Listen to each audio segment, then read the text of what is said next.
Hey everybody, sorry for the holdup. I've been having some technical issues that think I finally got taken care of. So it's, you know me, of course, and then we have Sean Cinephile Sanity, and of course, Mr. Juno 2000. And so I hope Good evening, everybody's doing everyone. good Hey, tonight. everyone.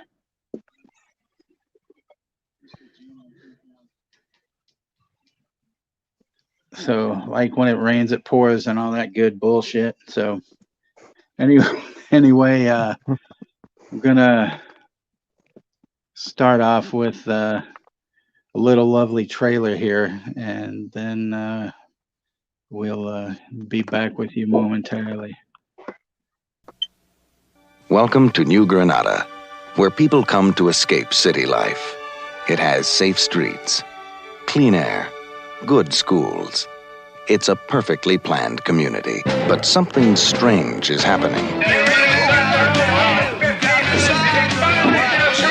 Something that wasn't part of the plan. Seems to me like you all were in such a hopped-up hurry to get out of the city that you turn your kids into exactly what you're trying to get away from. Something that could drive this town over the edge. You're to take these home to your parents, is to let them know about a special emergency meeting to discuss. Tempers are raging. Your son and some of his friends are part of this. My son and his friends are part of this town. Time is running out. And something's got to explode. They've got guns! Keep cool! I can assure you everything is under control. They were old enough to know better, but too young to care. And now this town is over the edge.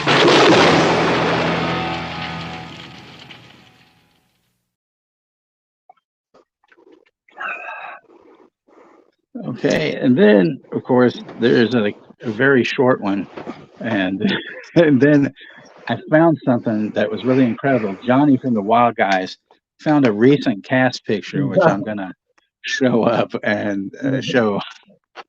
But yeah, be right back. Banned for years, Over the Edge stars Matt Dillon in what has become a cult classic about young people against the system. You've got some drive and need to louse things up for yourself? I've got a drive and need to be left alone, okay? Don't leave. We're talking. I said don't leave. We're running away? No. Will you get rid of the gun? Burn them, man. Just shut up. Do one tap for yes, two for no. Did you hear anything about Richie? He's not dead, is he?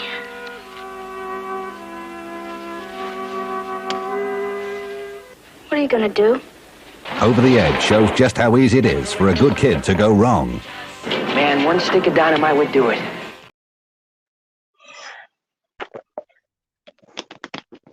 All right, good evening, everyone. It looks like we have 17 people in the chat right now.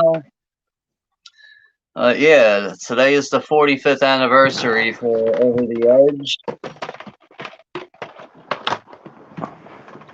And so yeah, What's going on? this was unbelievable. I couldn't believe that Johnny from Wild Guys actually found a recent cast photo, and this is incredible. We we need to show this. It's too accurate. Wow. Oh man, That's brilliant. it's another good job from Johnny there. So that was amazing. Johnny. I can't believe. Man, we got a lot of people in the chat right now. There's like 19 people in the chat. I can't believe he found that. So I'm I was stoked. All right, Rosalie is here. What's up, Rosalie? Hey, Moonbeam's here too. Yeah. What's up, Moonbeam? Hope you're doing well. Chester Franklin's here. We got Jim's movie channel. What's up, Jim? Chester.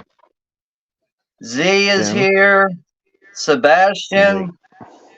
Bastion. Johnny with the Wild Guys. And Jen from Villainous Johnny. Vixen. What's up, Jen? Jen. And the Danielle Harris guy. What's up, Joseph? Hey, Joseph.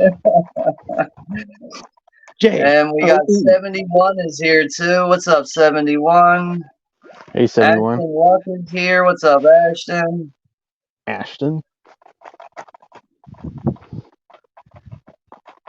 Salty P. What's up, Salty? P. What's up? Ryan's here too. What's up, Ryan?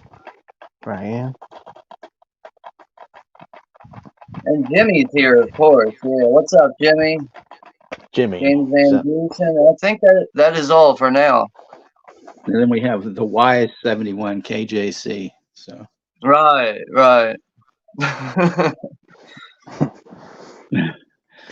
So I don't know if anybody's ever had like a straw mustache, but yeah, I can't get my lip to go up anymore. So there you go.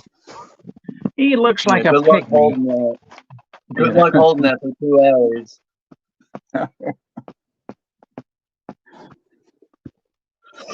But yeah, the movie is available.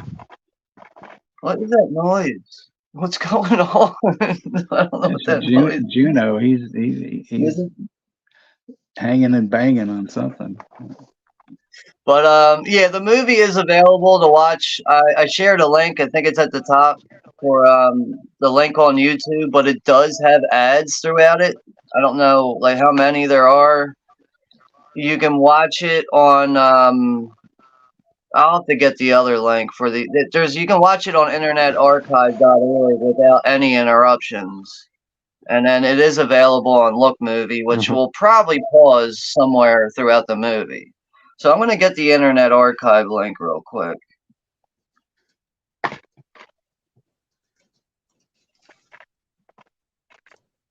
But I guess we'll get this started here in like the next 20 minutes or so. This is roughly like an hour, 35 minutes, I think. Hey, Dirk, what's going on, brother? Dirk. Hey, Dirk. Hey, what's up, Dirk? SPC is in here. Subjective perspective. Dirk, I don't want to disappoint you that this is not a giallo, so. It's coming age. But we're on here like swimwear.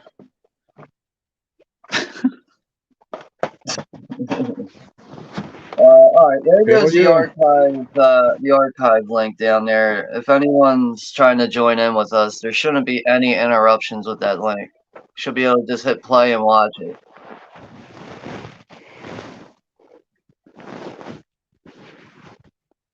But yeah, apologies for last night with the American Psycho stream. I went to a baseball game. The game started at 6:40. It was ending at like 9:45. Left, got on the highway, and turns out there's a shitload of construction going on, dividing 5 lanes into one.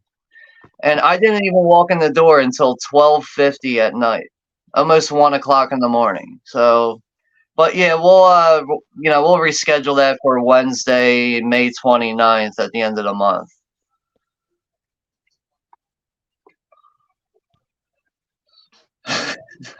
Jim saying, I just smoked a big ass ball. Now I must have some ice cream. If I don't fall into a diabetic coma, I'll be back. All right. Yeah. Good luck with that. Life is a highway. Thank you, Rosalie. That's very nice of you to say that. You just sounded like Klaus Kinski for a second, like when you said that. Well, I can do a fair Klaus Kinski.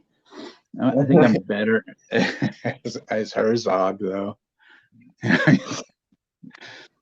that we still have to watch Freaks of Nature, where he does that alien voice, and the guy's like, "Why do you have an Austrian accent?"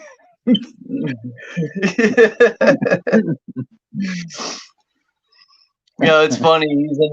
He's like in a sci-fi horror movie called Creature, and like Yeah. everybody in the movie has like American accents, and like apparently he's supposed to have an American accent too, and he's just nowhere near it at all. No, not at all. I own that. It's one of the best alien ripoffs I think I've ever seen. Pretty Yeah. funny. It's got its like it's that you can't take that movie seriously. It just is what it is.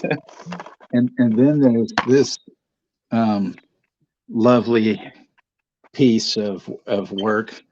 Schizoid. With X-ray included. But the thing about Schizoid was it has that girl that was in Jaws. Angel. Yeah, I guess she was in Jaws too, but she was also in Angel. And apparently they were hanky panky and stuff. So he was bones, it's understandable. She is attractive, so Right, but I mean, I'm sure that if anybody had been dating like Nastasia, he would have been really pissed off, if it was a older man. Although she was in some movie with Federico Fellini, I think. And or wait, Fellini's the director, but it was a guy that was always in Fellini films. And so there's probably some hanky panky there. Yeah, I would imagine. But eventually we're gonna have to I really wanna it's not like a huge movie for me, but I think it could be really fun to kinda I don't know, appreciate it, but kind of pick it apart too. Like maybe a New York Ripper, Fulci's New York Ripper. Yeah. I don't mind seeing that. Jimmy came that over movie. here. If anybody's gonna go on a date, never put that as a date movie because that's a date killer. Yeah, or at least skip the toe scene. You can probably get up that far. Juno does Dallas.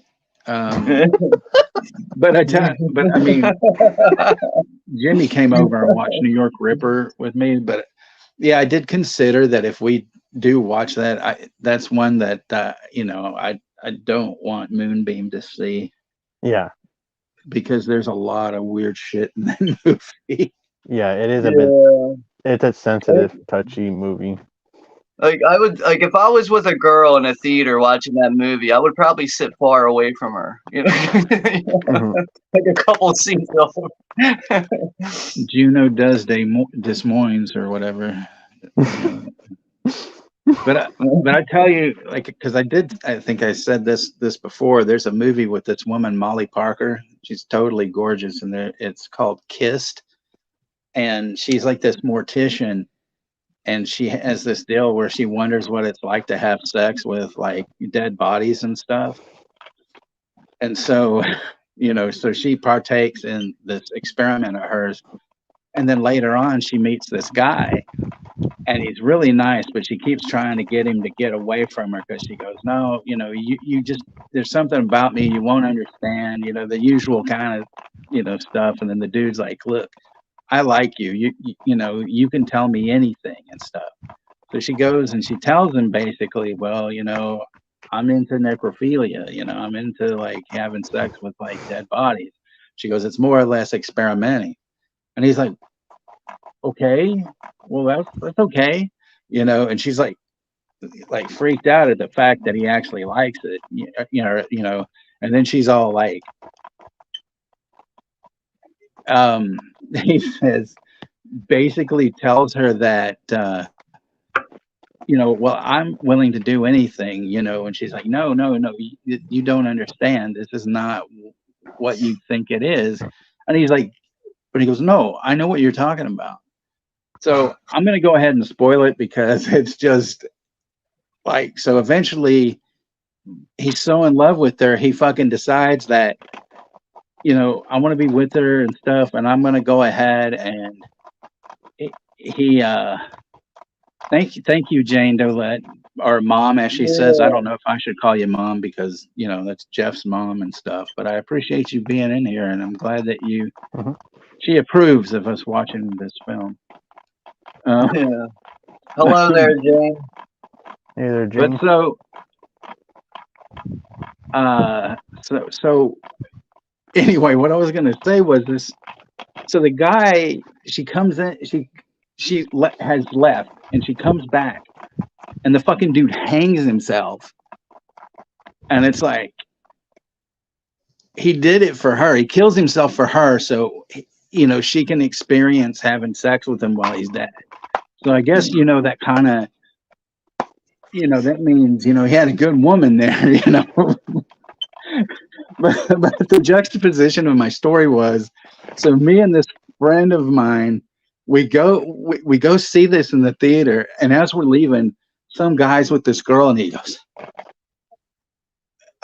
man, I guess that was the wrong movie to bring a date to.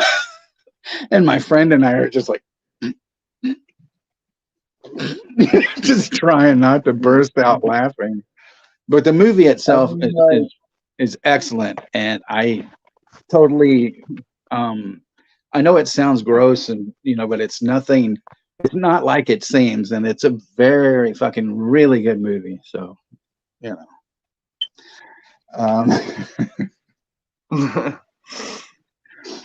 I mean, like, I don't know, like watching horror movies about necrophilia, there really is something intriguing about it. Just the fact that somebody is willing to do that with the corpse.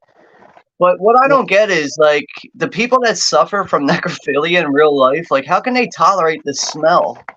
I just don't get that. Well, see, the thing about this is, though, I mean, it's no necromantic, so you don't have to worry about all that weird fucking bullshit, like necromantic is like, ooh, that's still a hard watch for me sometimes. I'm just like, yeah, Those movies, like, I actually, my video store had those for rent on the shelf, and I was always so intrigued by the cover art.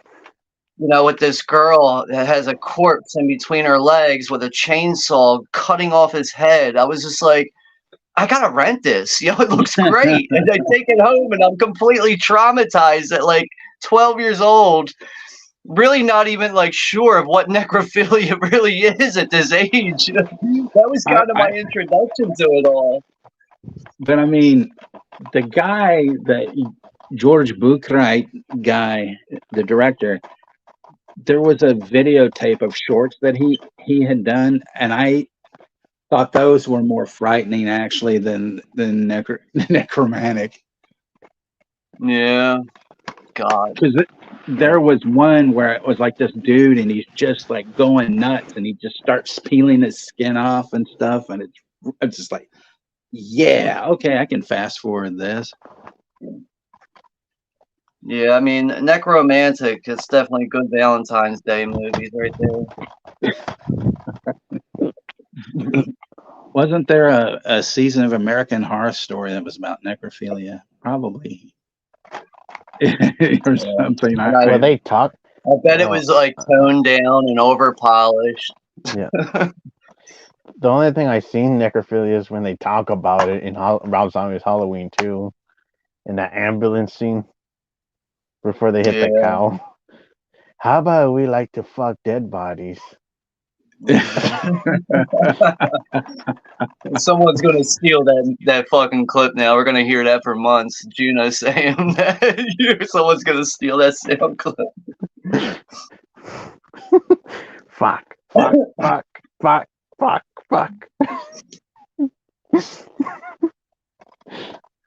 I am proud of you. I am always proud of you, sweetheart. So, that's that's good. I'm trying to convince her to watch Erotic Nights of the Living Dead.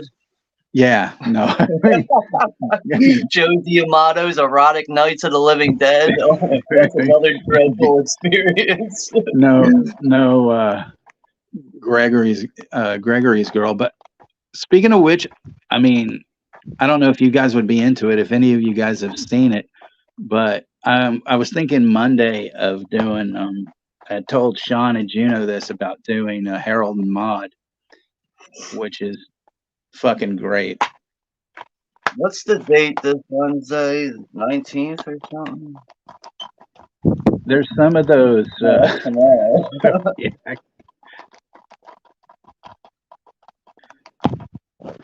Freaking But Sebastian, I ain't never had the urge until tonight, you know. It's like, I was enjoying Sebastian's comments last night in P-Rish channel where he was like, where he just buried on new movies being woke, like, oh, they're gonna do that stupid shit in the new Friday 13th show, which I'm not surprised. Disney does that stupid shit. that nowadays.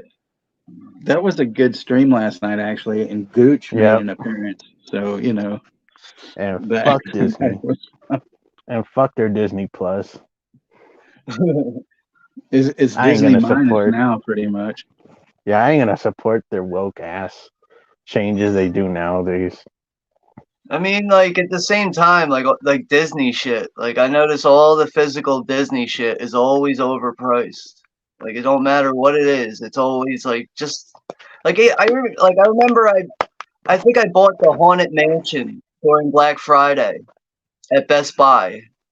Because, like, you know, like I saw the trailer, it looked interesting, but it was fairly cheap. But, like, compared to the other stuff that was on sale, like, just because that's a Disney title, it was like $8 more than the other titles. Yeah, right. Like, their shit's always so overpriced.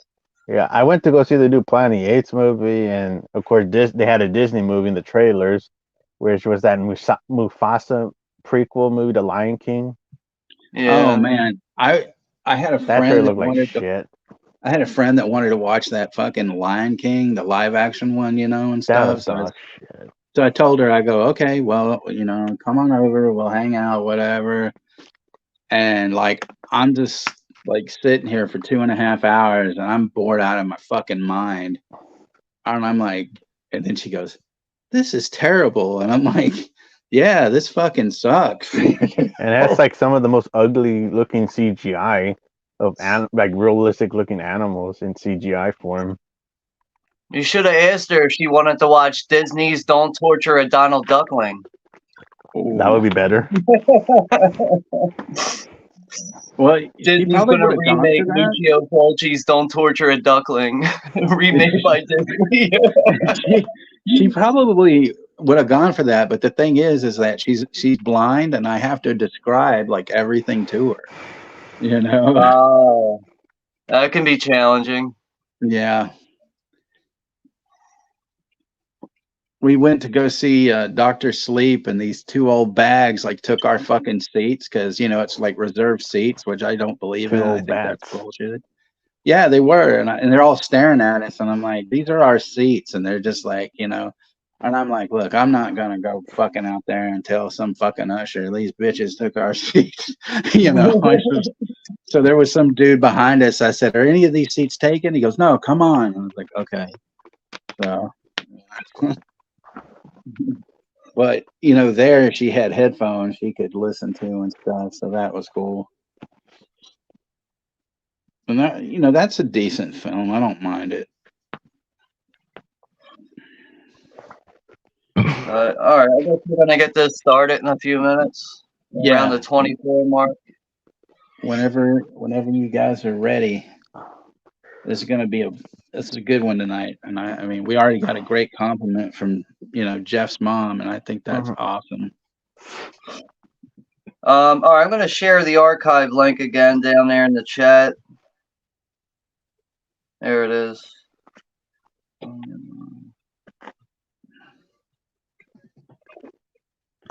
It's too bad that there's not like a music video that they made for it.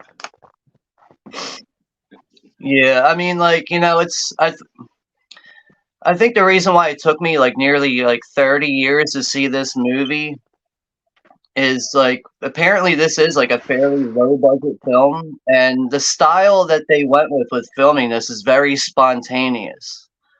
You know, they grabbed a bunch of kids in Denver, Colorado. Like the kids, like where they were filming at, they just went around the neighborhood and started grabbing kids, and they're like, "Yo, this kid would look good. That kid would look good."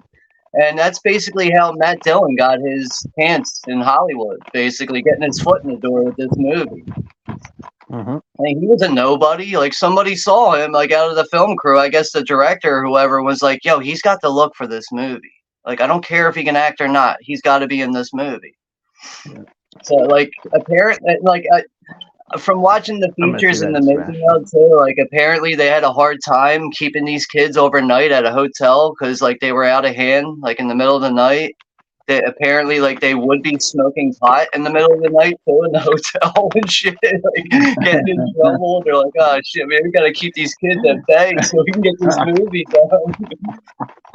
But yeah, basically every kid that you see in this movie has never been in a movie before. They're all inexperienced, and they're just local kids from the area where they were filming this, and they just decided to pick up anybody they could find and put them in the movie. Ashton Which says I think. Sebastian. Oh, go ahead. Go ahead. Oh, it's just Sebastian. If they mess up Deadpool and Wolverine, and I'll start a massive riot. Well, I don't know. I'm looking forward to that movie the most of this year. It's just So, Juno, I was just Oh, going go to say, ahead. did you watch this one yet? Did you do like a pre-screening? Oh, me or John? Yeah, you. Oh, I see. You- I seen this one. I saw this one. I saw this one a couple weeks ago. Okay, well, that's what I thought. I mean, because you guys usually do, pre-screening and Like stuff. it was like my first time seeing it. I gotta watch it before because I'm not gonna remember it. Like what's going on. So like that's why I just watch the movies before. I mean, like, out of all the kids, I think my favorite one might be the blonde-headed kid, Claude. You know, yeah. he's like completely shot out all the time. He's always doing drugs and shit. And like that one scene when like they're at school and like they're sitting there, like, I think he's talking to the one kid, Carl. He's talking to the one kid, Carl, and he's like, dude, what's the matter with you? And he's like, I just bought some speed, but I think it's acid. I think it's acid, man. Everything's real flashy right now. He's like, whoa, far out, man. And they're sitting there watching this documentary on vandalism, and he's like, dude, so much destruction, man. He's like, wow, so much destruction. That I love the kid Johnny. I think he's great. Johnny's a great character. Yeah. Oh, wait, Johnny. Who's Johnny again? He doesn't talk. The kid that doesn't talk. Oh, he's the one tapping on the phone and shit. Yeah, he doesn't talk. He's the Right, mute. yeah. He's the mute. Is he the one wearing those weird glasses too? Doesn't he wear like those yellow glasses? He's Yeah. wearing those new wave glasses and but I mean, I think, Carl, he's the main, protagonist, so he's good. And then of course you've got Vincent Spano, who's a complete and utter dick till later on. So. Yeah. And I know the cop in this movie, the guy who plays the cop, he was also in Taxi Driver.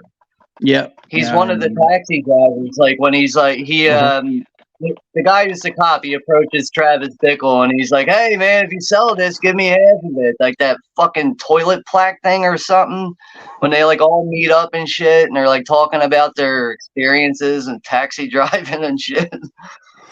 But all right, let's get this started. Yeah, I was just gonna say that. So hold on a second. Let me get back to the menu here. I'm never ready. I'm like, all right, go. I'm never ready. All right. So go Man, for a 10 or a 5. Right. Jesus Christ. This shit will blind you. Just about to Zodiac. We'll do a countdown in a second.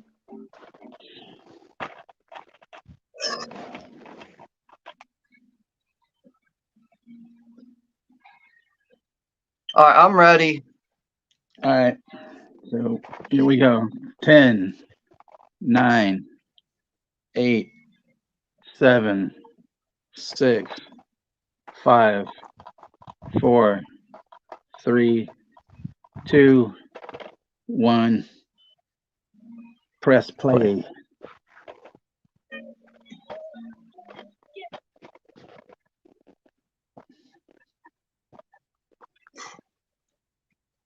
Yeah, but like I think overall, like anybody watching this for like like a first time watch, like you should be able to find something relatable about this movie. At least I know I did. Like I've only seen it 2 times now, but dude, just what a good movie. So it just like for a movie that's 45 years old, so this really holds up.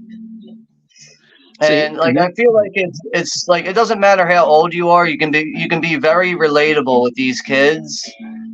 And just the shit that they go through and the antics they pull and how they're just like disobeying the law and their parents at all times. Like I think we've all kind of been there at some points in our lives, but it does tend to get a bit serious in the second half of the movie.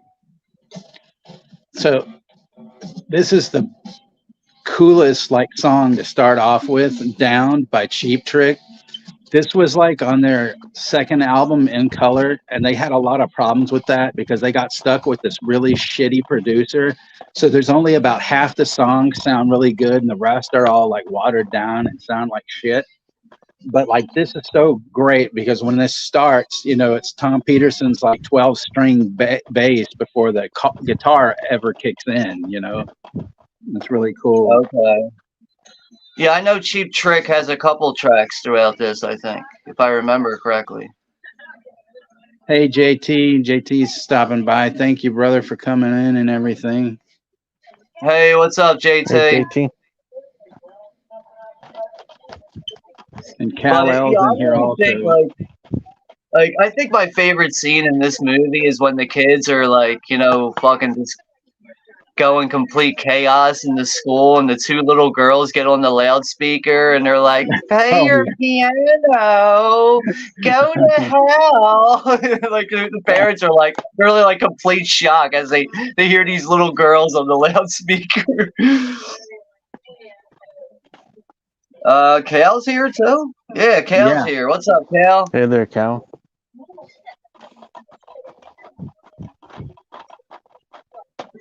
But, apparently when they were filming that scene with the 2 little girls on the loudspeaker, the director was like, "Look, we don't have any dialogue for you. So we just want you to think on terms of all the things that you've wanted to say to your parents over the years. Say it now into the loudspeaker." And then they were like, "All right, ready, go." And then, like, that's what they said in that scene. And they were like, "All right, we got it." Like, yeah.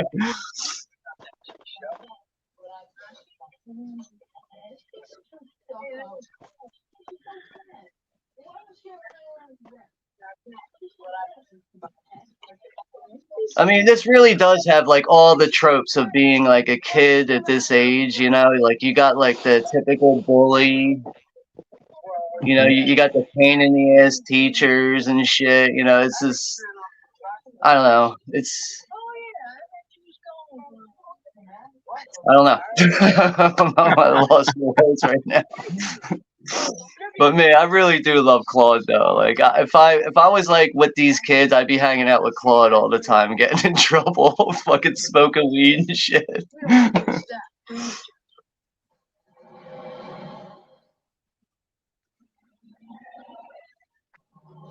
Oh yeah, I forgot this scene here. They're shooting at cars on the highway with a rifle. He shoots the cop through the windshield.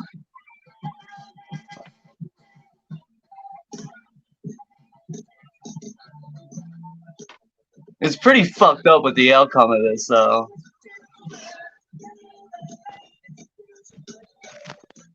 I mean, nothing else better to do but ride around on a bike, find a random highway, and shoot the cars.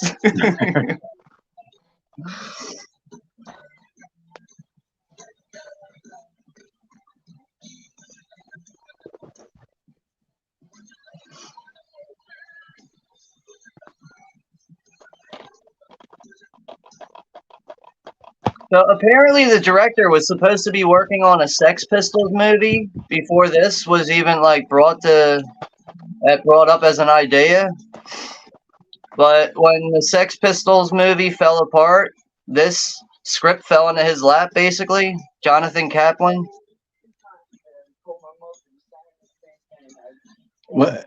Yeah, I guess he was gonna help do that fucking great rock and roll swindle that Russ Meyer was supposed to be a part of, because Roger Ebert was writing the script, just like he written the script for Beyond the Valley of the Dolls.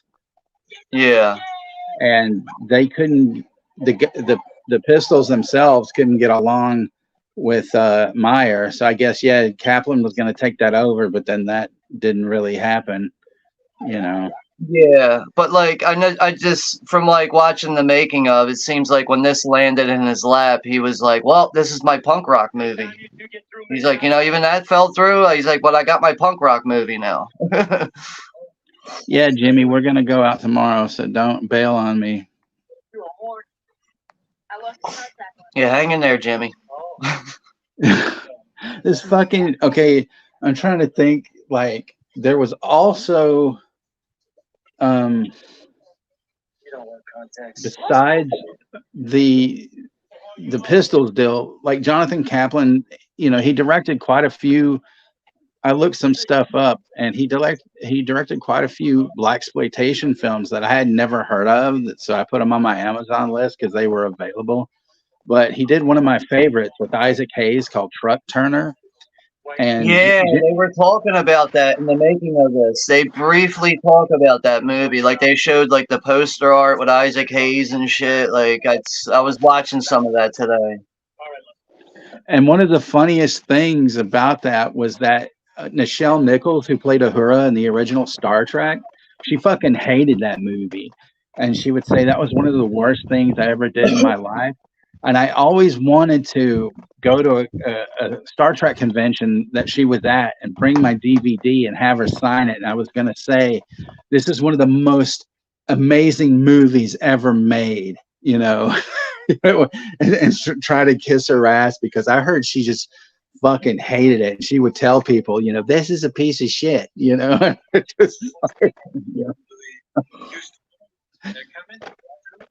And Liv Style Rewind is here. What's up, Liv? Hey, Liv. Hey, Liv. Like, you ever notice if you like when you say "Hey, Liv" like too fast, it kind of sounds like you're saying "They live." But I just noticed it like one time when I was saying hi to her. I was like, "Did I just say they live or hey?" Hurry back, Joseph. Yeah, we can't go on without you. Yeah. Come back soon, Joseph.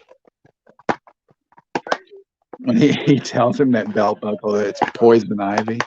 Yeah, he's got a pot belt buckle on. You don't even realize what it is. He's like, "So what's that on your belt buckle?" He's like, "I don't know, poison ivy." Who's that?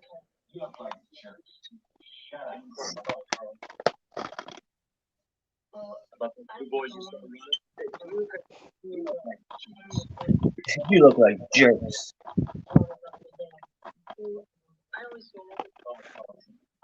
So they got blamed. The two kids that were shooting at the cop car on the highway, Richie and Carl, ended up getting blamed for it because they were at the wrong place at the wrong time when the cops were in pursuit, and they lost track of the original two that were responsible for it. But yeah, Richie and Carl got blamed for it. That's some horse's ass. They get one way to put it. That is really fucked up that they get blamed for this shit that they were not doing. And now they're calling Carl's dad at the Cadillac dealership. You gotta come get your son. Carl?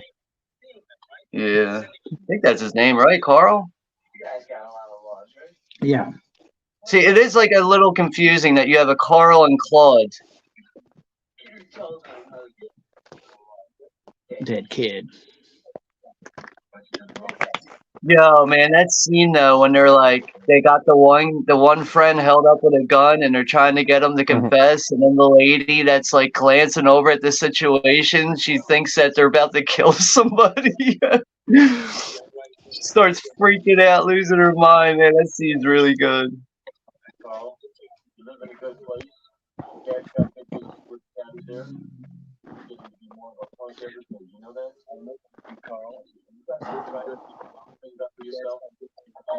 got a driving need to be left alone, man.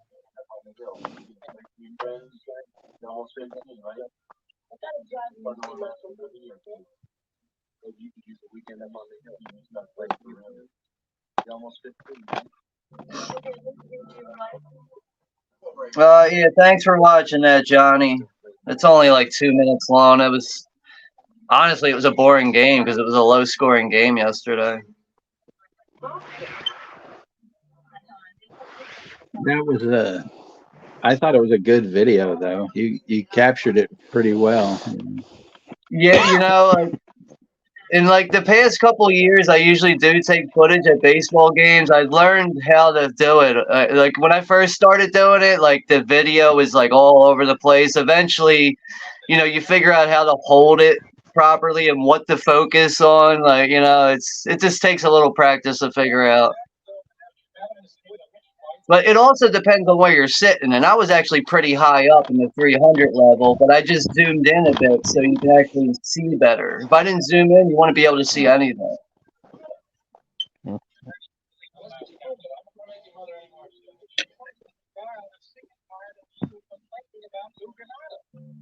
Yeah, but none of the kids like living in this area of New Granada, which is like one of those like makeshift suburban neighborhoods or whatever. It's like kind of still in the making, I guess.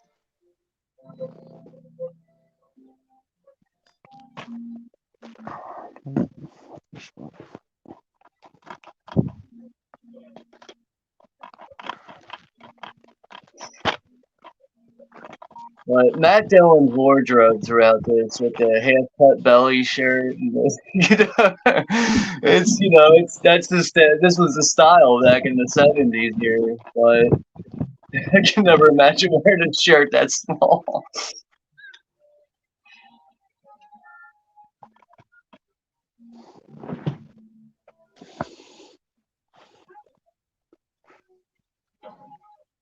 I still think it's pretty funny though how Matt Dillon, became an actor. Like he didn't go to school to be an actor. He got picked up off of the street just for the way he looked. Somebody, Right. took notice to him, was like, "Get that guy. He's got the look for the movie. Get him in the movie."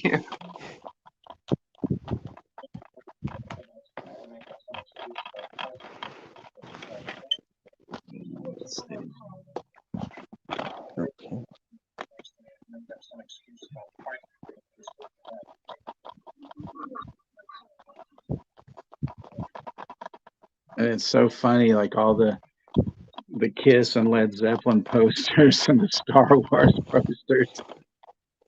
Yeah, you got a nice mix of certain things here in this kid's room.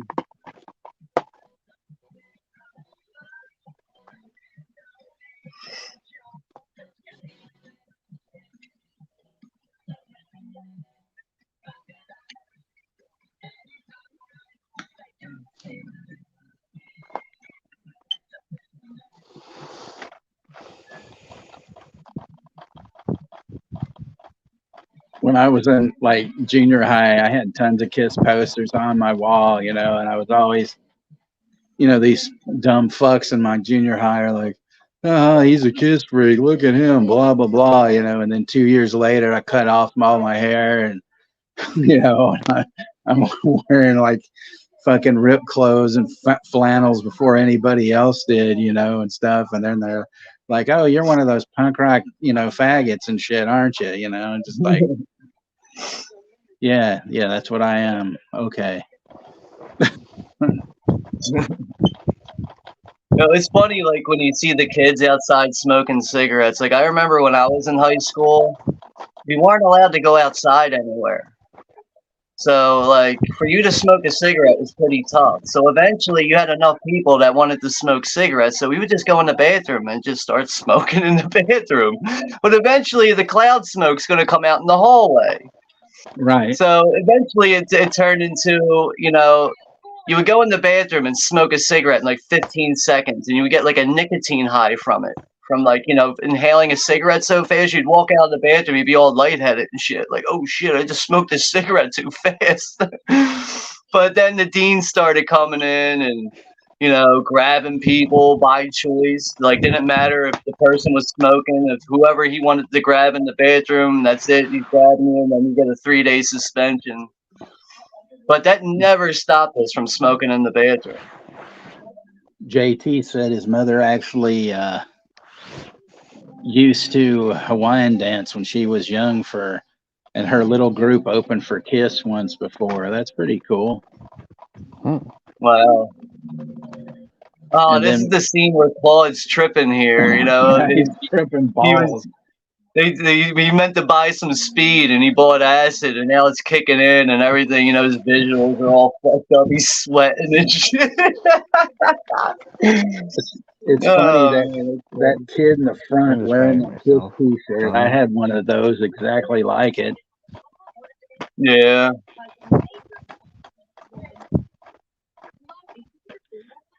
But Johnny says, Juno, are you okay, bro? Someone get him a window AC unit. Get him a fucking smoke alarm with an AC unit in there. Hey, Mikey's in here. Hey, Mikey. Texas, the coolest man around, which that's debatable. Sean Juno, the rant master. Hey, everyone in the chat. Cheers. Cheers to you, brother. What's up, Mikey? Welcome back, Daniel Harris guy, also known as Coach Joseph Pope. Hey, Joseph. Welcome back. What's your timestamp? Let me see.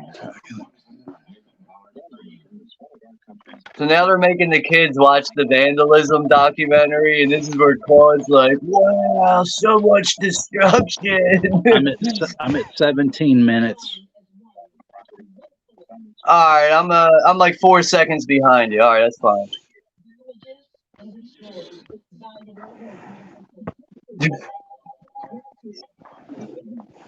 I love the way they made that look so like it was like the early 70s and shit, you know.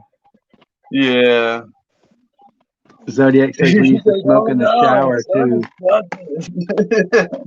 Put it out on the wall with the big black streak. Everybody said no one was smoking though.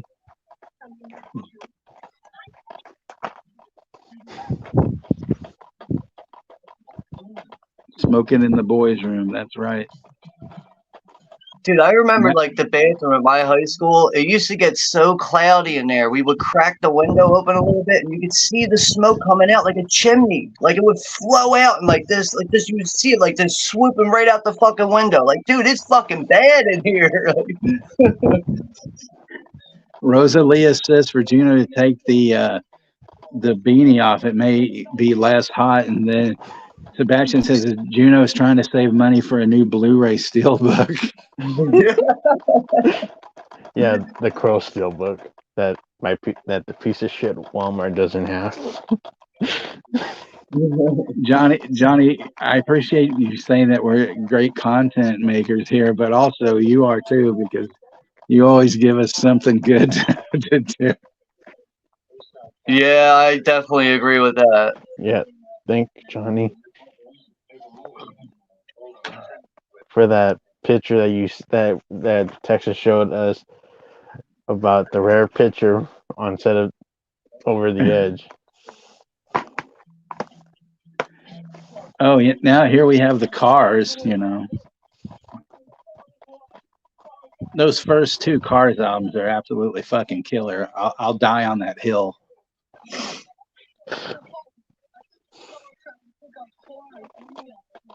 Hey, Shamarlo. Hey, what's up, Scott? What's up, Scott? He ate barbecue chicken today. Yeah. That's good. That's some delicious barbecue. Chicken's good for you. Dirk says random thoughts always circling deep back in the spider web bloody corners of the mind that the old me never forgot. You know what I'm saying? Yeah, I can relate, kind of. You know, Johnny at the Wild Guys, I need you to make a poster art now for Disney's "Don't Torture a Donald Duckling." I really want to see a poster art for that. Disney, "Don't Torture a Donald Duckling."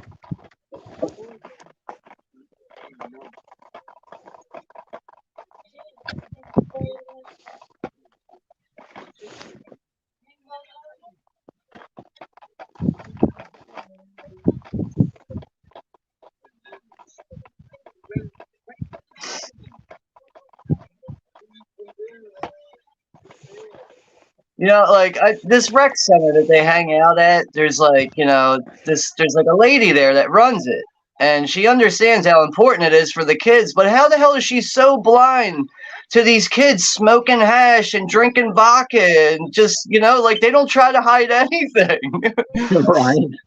They don't give a shit.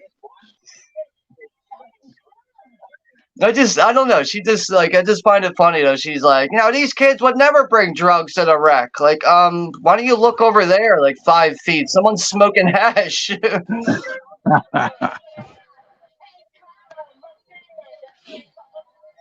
And Goonies girl is here. What's up, Goonies? Oh, nice. Glad to see you. Hey there, Goonies girl. Chester has a fun fact. He said that Richard Linklater said that Over the Edge influenced his movie Dazed and Confused. I could see that a little bit. Yeah. That is correct, though. I did find that online, too. Yeah, that is correct. That's a good one, Chester.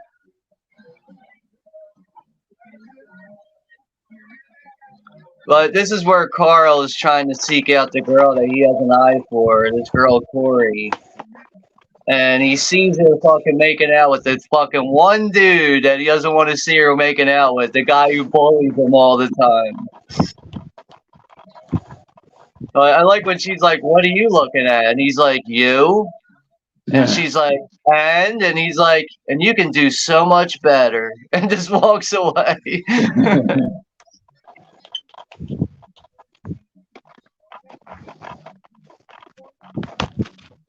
Yeah, fucking Vincent Spano.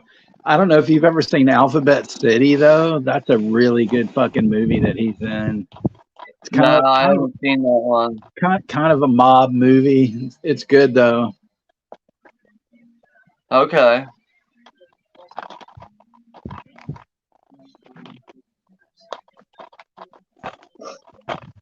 Yeah, I can't say if Joseph's gonna watch it, but we'll see.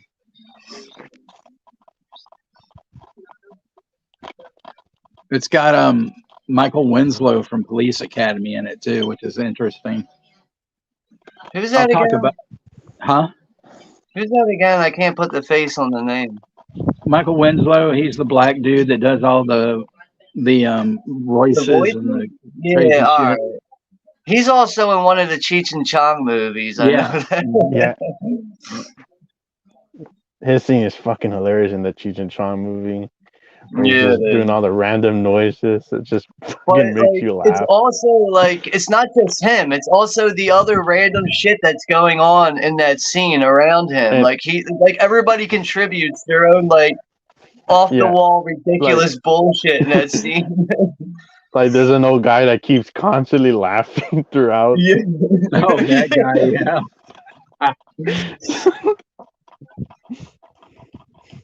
There was Johnny coming down the stairs with this skateboard. Yeah.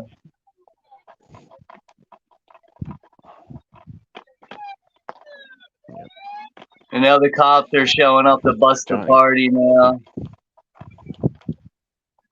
I mean, I don't know about you guys, because I couldn't tell you how many keg parties I went to over the years and went through this situation where I'm climbing out someone's window because the cops are showing up, trying to avoid getting an underage drinking charge.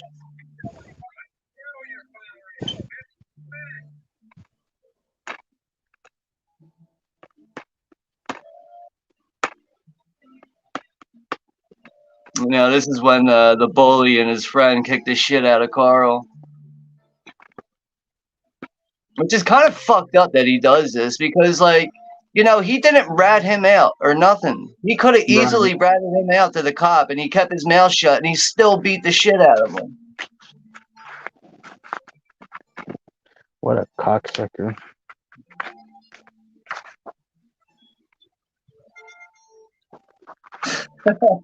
Zodiac said, getting bad boys, queef or die.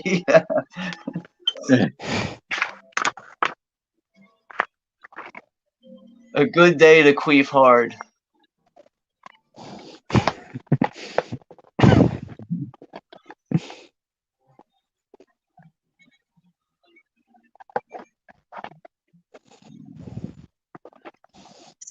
But yeah, I think the next watch party on my channel is going to be Maximum Overdrive. I think that's the next Stephen one. King's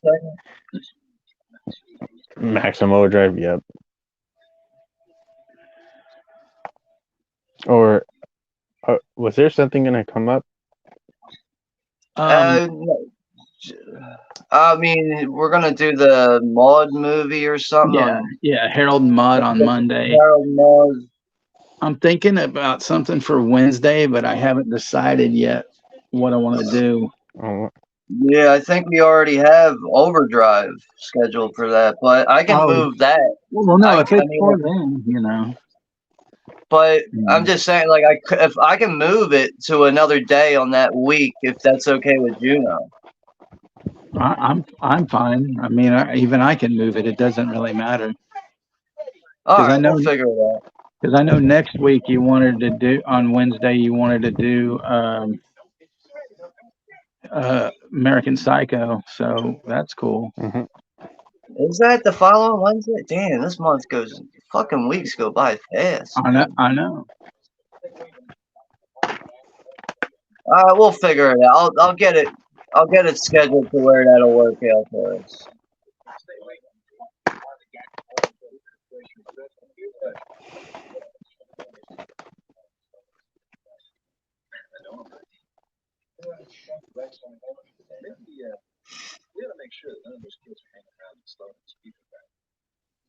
So now the parents don't want these people that are coming in to buy land to see the kids, so they're closing down the rec for the day.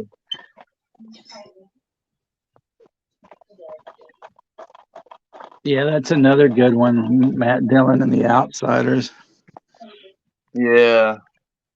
Which version do you like more, Texas, for that one?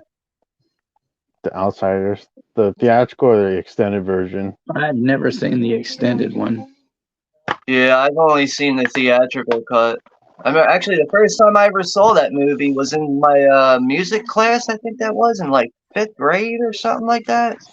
I know it was like one of my like elementary school classes. That was the first time I ever seen the Outsiders. It's a good movie. The extended version, it pretty much has like more scene, and even the opening is more extended.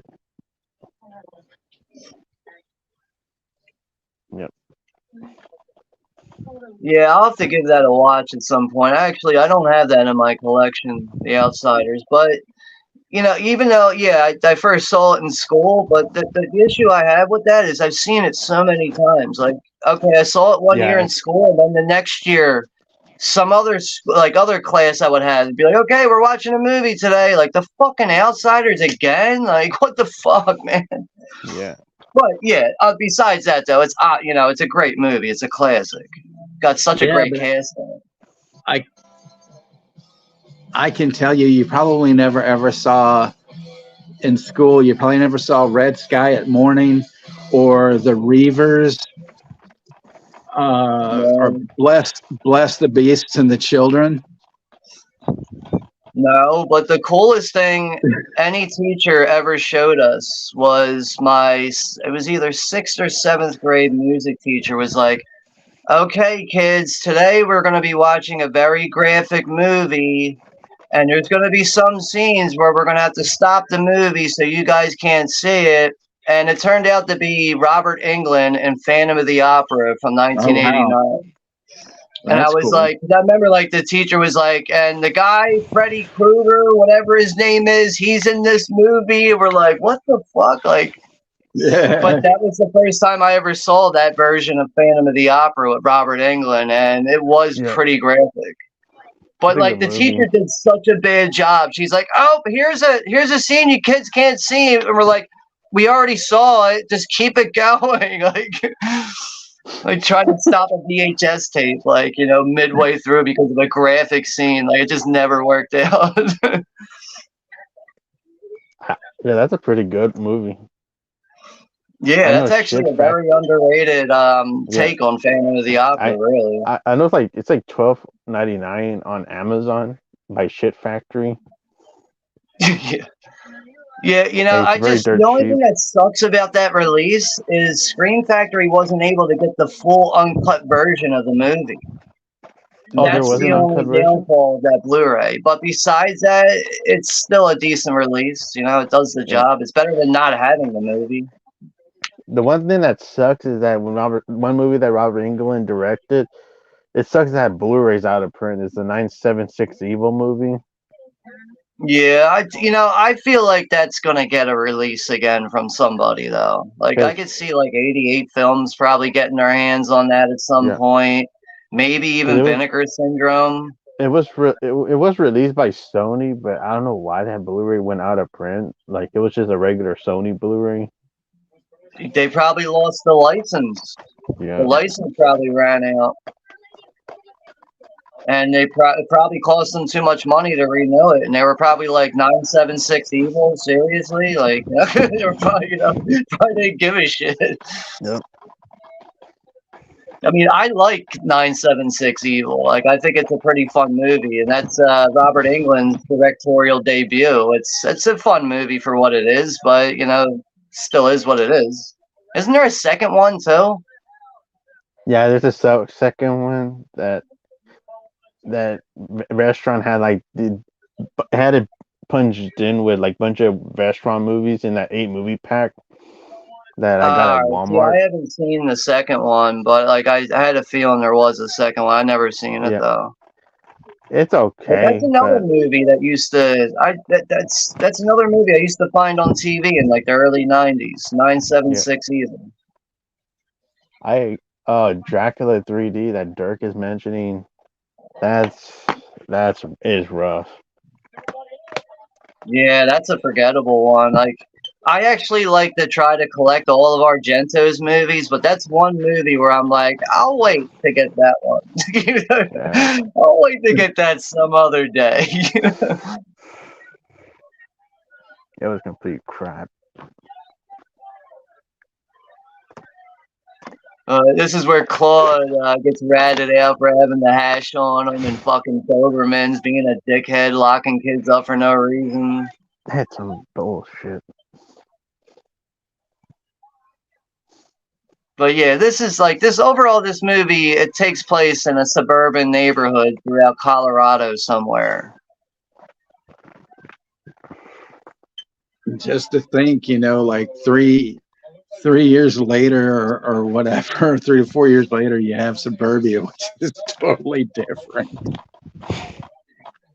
Same thing, but more punk rock against the squares. Yeah, you kind of have a different age group. You kind of got like the next age group up. Right.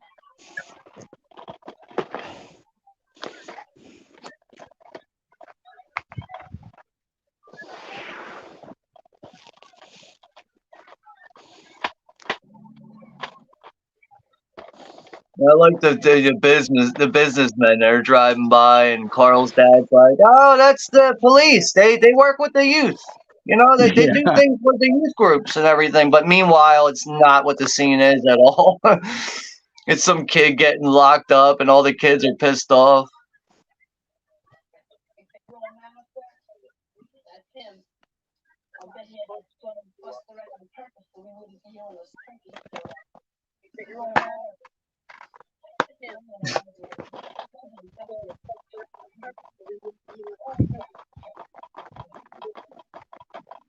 And that predated That's when you know Platoon. you're watching, like, you know, when you hear somebody call somebody a turkey, that should tell you you're watching a fairly old movie. You know? Right. What predated the Platoon? Huh? The, Juno's Platoon? I don't know. I thought Juno's long lost Texas. Platoon?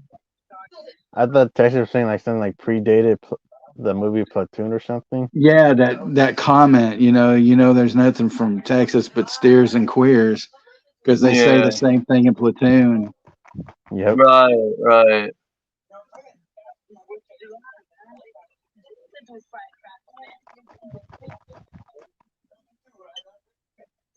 And what's ironic is that Matt Dillon's brother Kevin Dillon's in that movie Platoon. Yeah, you're right. I always thought that was Matt Dillon when I saw him in Platoon. I thought that was him, but I didn't know that was his brother because they look and sound alike each other.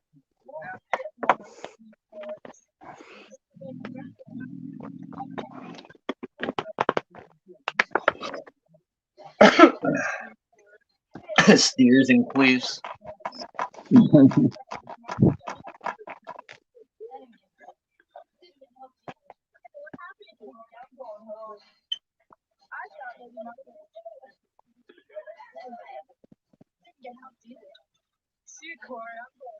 Nice shirt, by the way, Juno, from Johnny.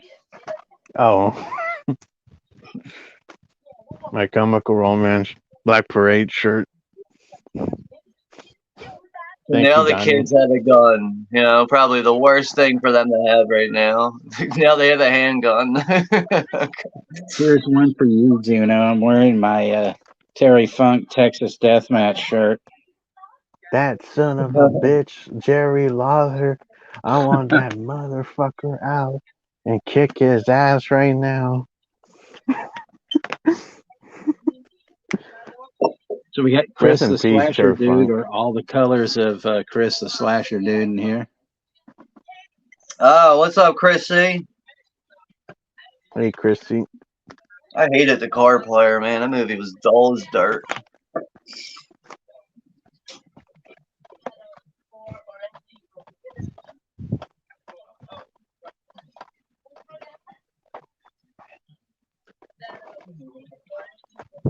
Yeah, but what the parents don't know is they actually hang out in these abandoned houses and shit. These like I guess you can call these like matchstick houses or whatever.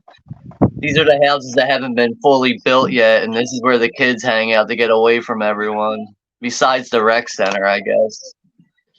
I mean, it's really no different from the rec center. You know, they still get high and drunk there, whether or not there's an adult keeping an eye on them.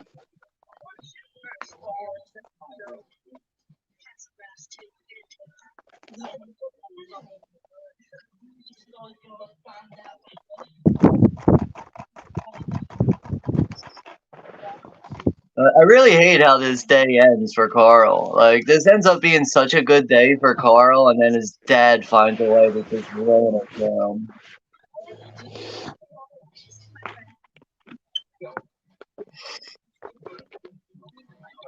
I'll be right back. Yeah.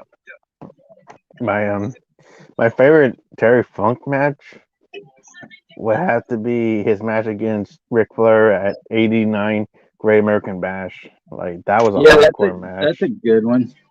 That one's a hardcore where Terry Funk and Ric Flair are busted open in that match. That was a really good one.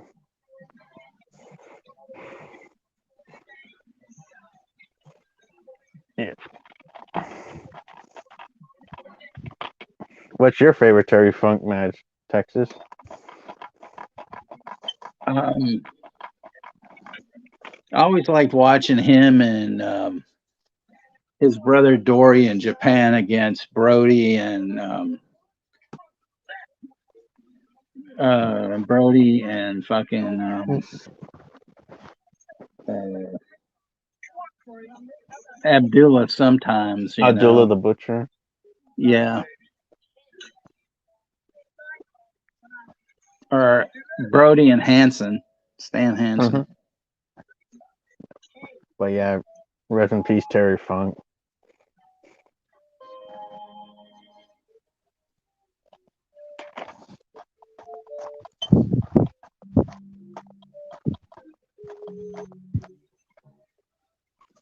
If Terry Funk would have seen the remake of Roadhouse, he would have had a meltdown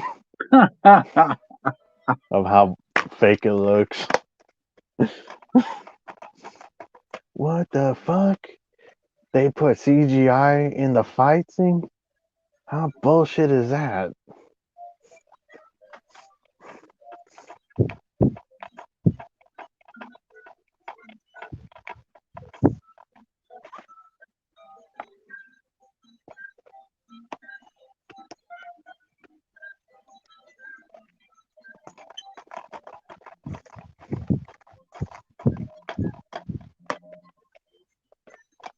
See you later, Cal. Have a good night, Cal.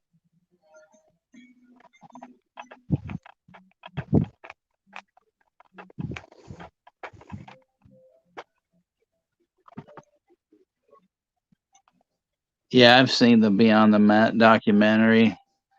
As that guy, Roland Alexander, that was from All Pro Wrestling. And I used to know that guy when he was just starting his fucking wrestling school.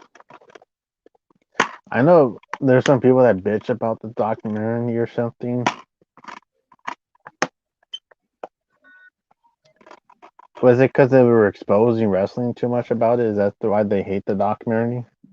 Well, probably, but you know, like McMahon was behind it at first, and then I guess it got a little too, you know, square for him, you know, the fact that he's like, they're exposing it too much and blah, blah, blah. And then, of course, you see Jake Roberts, you know, at one of his lowest points and stuff. Mm-hmm. Which is sad.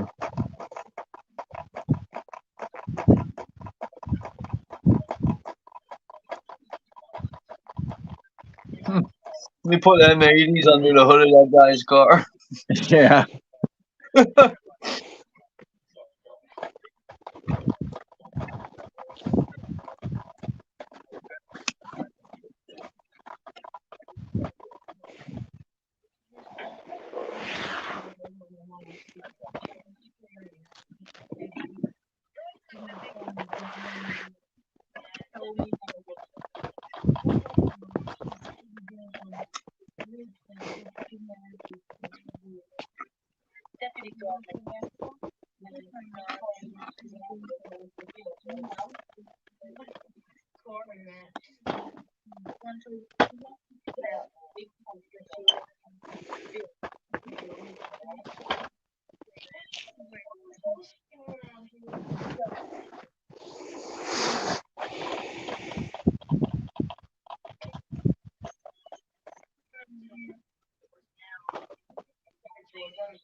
Like they, what are they going to do? Like hire a bus and send them all out like prison style? What? Like the kids? Because he said we should have sent the kids, you know, out of here for the weekend. I was like, what are they going to do? Hire a bus and send them out like kind of prison style, you know, or some shit. I mean, like they realize like how like, you know, juvenile and delinquent they are. You would just send chaos to another area by doing that. You know what I mean? Like it's not a good idea.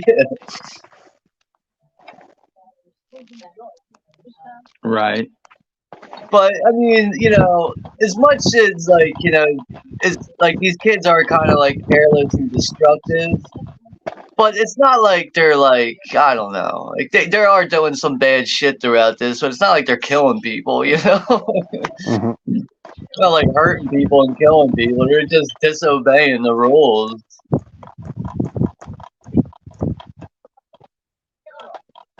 You could hit an elephant if it came up and kissed you.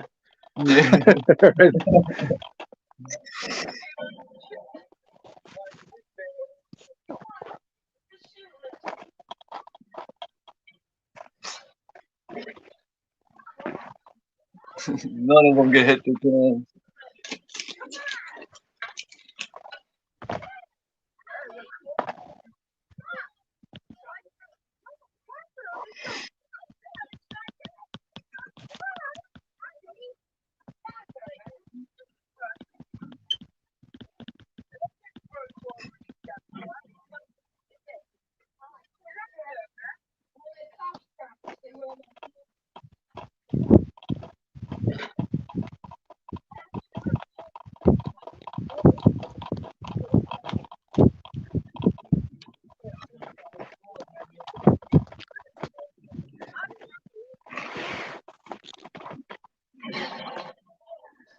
And it would be like they're shooting a fucking can of Coors, you know, which is like one of the shittiest fucking beers there is.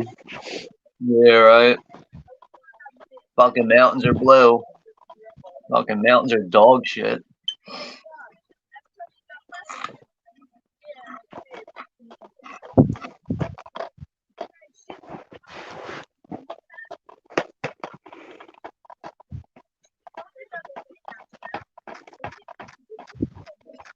Now this is where they figure out that Claude was ratted out, you know.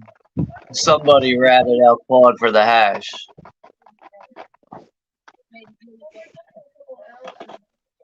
This turns out to be this little pretty-haired motherfucker. Moonbeam's got to take off for a while and stuff, so I'll talk to you later, sweetie. And have a good. Take care, Moonbeam. Yeah, thank you for hanging out with us. Take care and be safe.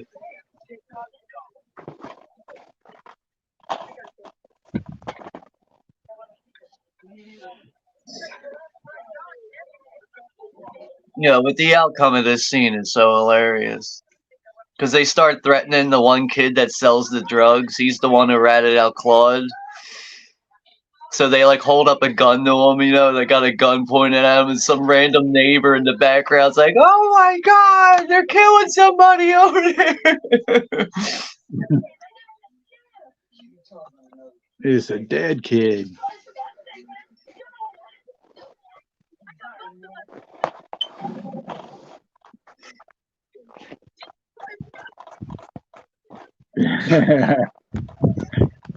And it's just so funny how Johnny's holding up the fireworks, you know. So. Yeah. And this lady's freaking out now. See you in jail. Up yours, lady. They threw him in the fucking water. And Matt Dillon's like, "Up yours, lady."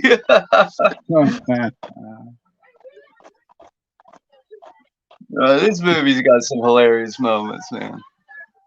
I mean, like I said, it only took me a little over 30 years to see it, but, you know, I didn't realize how much of a low-budget movie this was until, you know, getting the Blu-ray and, you know, listening to the features and understanding everything.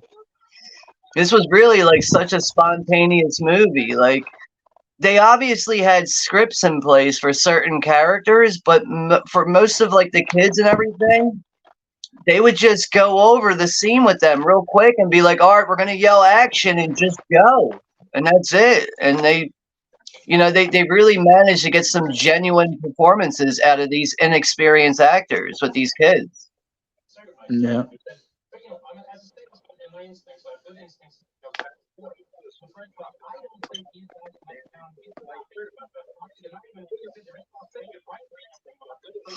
So, like, actually, a lot of the kids' dialogue throughout this is like improv, you know, like just like the scene with the two little girls on the loudspeaker. The director kind of explained what he wanted. He didn't give them straightforward dialogue to go with, and they just said what they said. Mm-hmm. Dirk's got to run and stuff because he's gonna watch UB's tour of Italy. So take care, Dirk, and I really appreciate you coming in and hanging out. Take care, Dirk. Yeah, thanks for hanging out with us, Dirk. Take care, bro.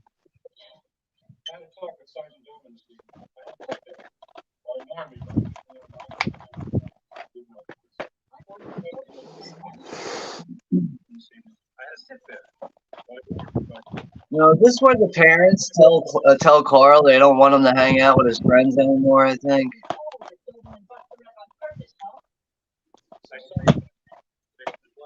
Yeah.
Hey, Russell.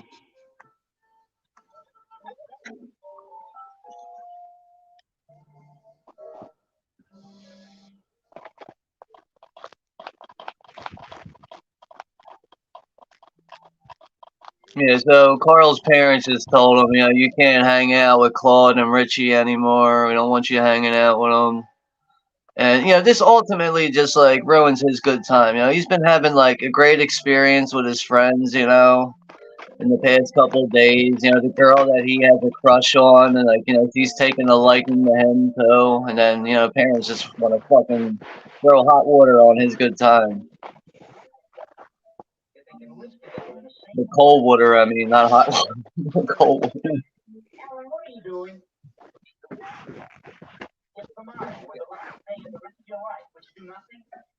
Yes.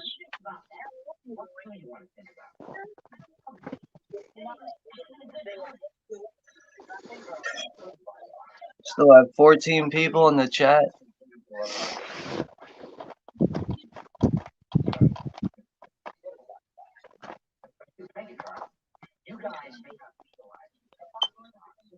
Oh, this is when they're in class now, and that lady that freaked out over, them with the gun pointed on the kids. They're trying to identify the kids now for that situation. They're trying to get them in trouble and shit.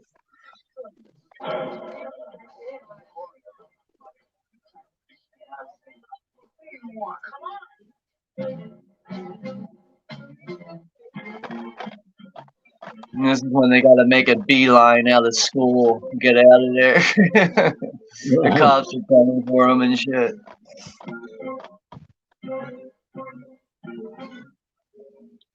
Now, Richie probably has the coolest mom out of any of these kids. Like, his mom is like a pothead, she never like disciplines her son when he gets in trouble. She's just always like, "So what happened now? Well, here's a joint." Like she don't give a shit.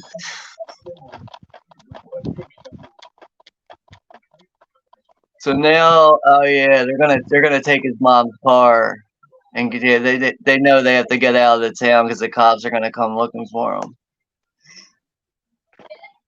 So he's gonna take his mom's car keys. And he's like, I had to come back home and get some homework. He just took her car keys.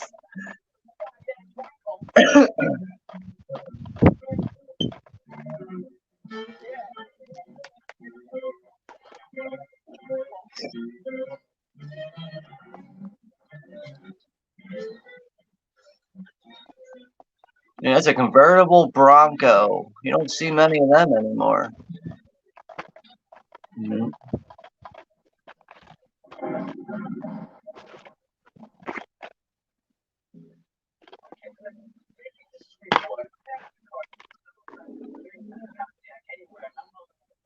Yeah, convertible Ford Bronco, man. She won't tell the pigs. She won't rat us out. Yeah. He's right though, it's funny how he knows he can rely on his mom to not rat him out. But yeah, they're going on the run. At least that's what their plan is right now. They're planning on leaving New granola, yeah, whatever the fuck is your brand, Granada? That's the granola. New Granada. New Quifada. I think it's funny because it's only like 1979, like 10 years or 11 years later. And he's like, oh, my mom's into that old hippie shit or something, you know. Yeah, it's You not know, even that far off. fucking hilarious. Like, his mom's still a fucking hippie. And now Doberman has caught them on the road now, driving the fucking convertible Ford Bronco. They got a gun in the car. They have an ashtray full of joints. They got all this illegal shit in the car. You know? And on top of it, they're not supposed to be driving.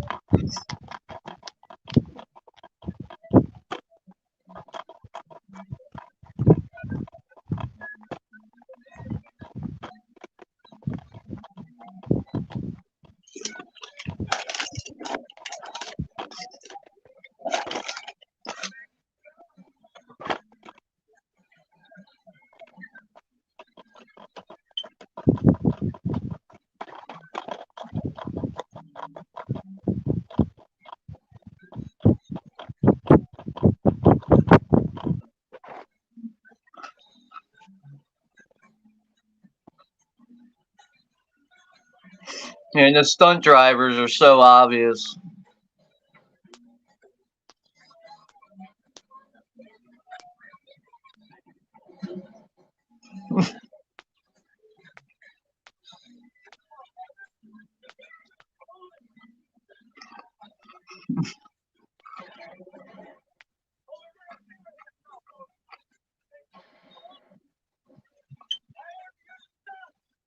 End of the line for Richie.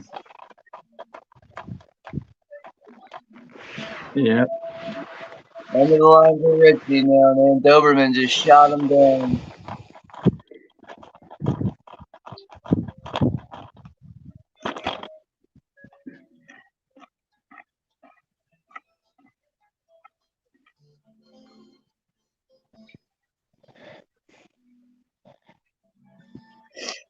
Now, Carl knows that Doberman shot him, or shot Richie, but he doesn't think that Richie's dead.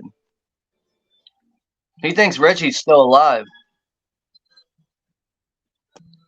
But this is where, like, the tone of the movie kind of goes from, you know, kind of like just like, I don't know, like casual drama to like dead serious drama, you know? Like, and where things are getting serious now because one of the local cops has killed one of the kids.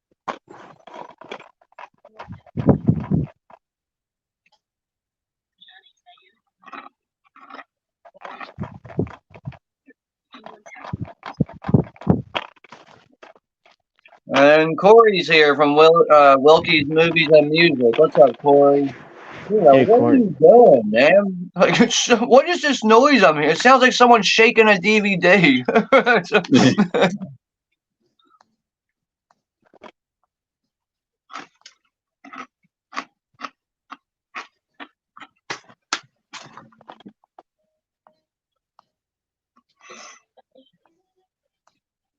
Yeah, now he's on the phone with what's his name again? The kid who doesn't Johnny. speak? Johnny, right? Johnny. But this is where he's got to, you know, because Johnny doesn't talk, so he's got to make a clicking noise for yes and no. And this is where Carl gets the info that Richie's dead.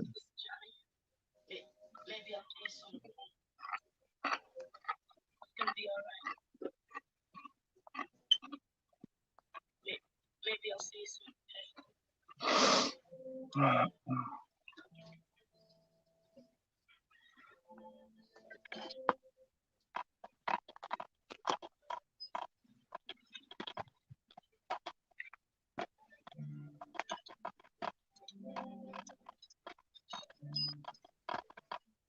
So you think that Carl like would really have the power to go run to someone and tell like what happened to Richie, that he was gunned down by a police officer? But even he knows that if he runs to a parent and tells them, they're not going to believe him. Like, no one's going to take his side. Right. So at this point, he's got to stay far away. He's got to hide out. Because the police want to get to him too at this point. Well, that sucks, dude. Sitting there watching your best friend get gunned down by a cop, and there's nothing you can do about it.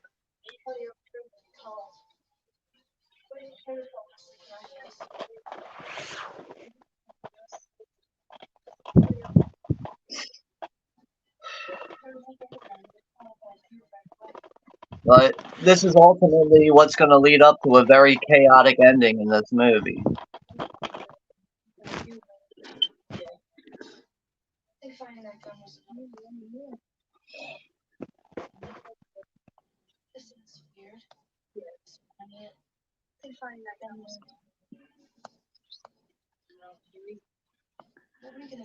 Sean, check your phone. According to Johnny. I can't right now. I'm streaming on it. I can do it after the stream.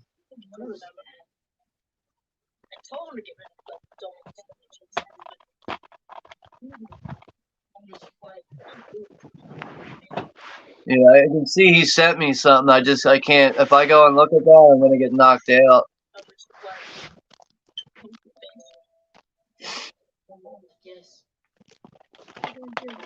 But yeah, I'll get back to you though after the stream. I'll take a look at it. I'm sure it's something that's gonna make me laugh. So.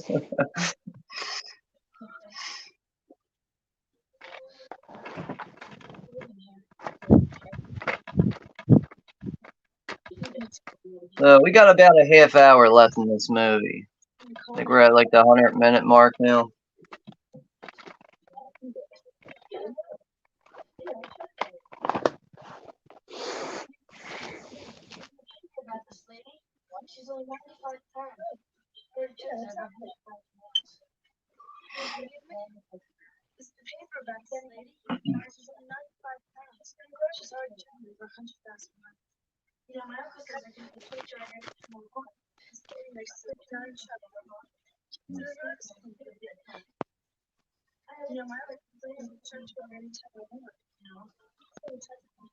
So it's kind of weird that Corey, like, her dream job is to be a truck driver.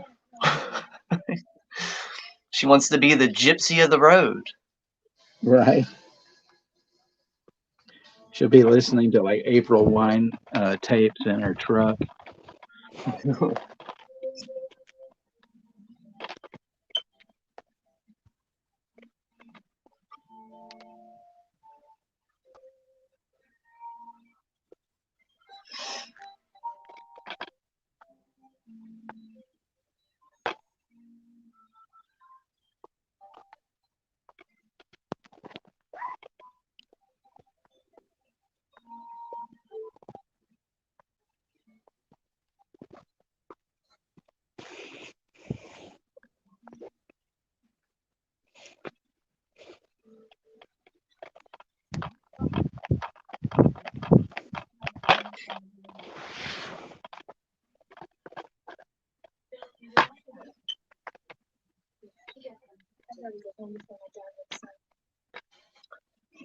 I don't think this movie's streaming anywhere.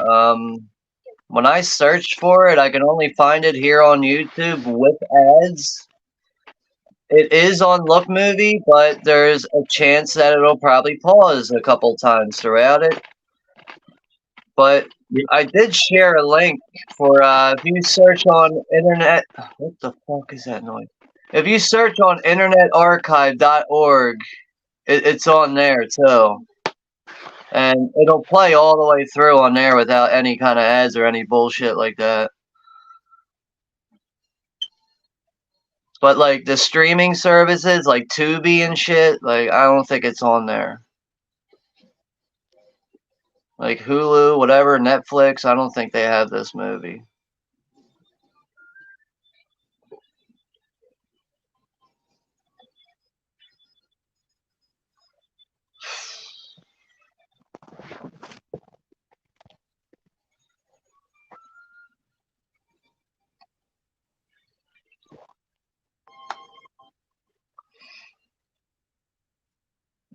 Oh, and for anyone who collects, and you're like looking to pick this up from Shout, It's the same exact transfer from Arrow Video. All the features are ported over from the Arrow release. It's the same thing that you get with that. So it doesn't matter if you buy the Arrow release or the Chat release.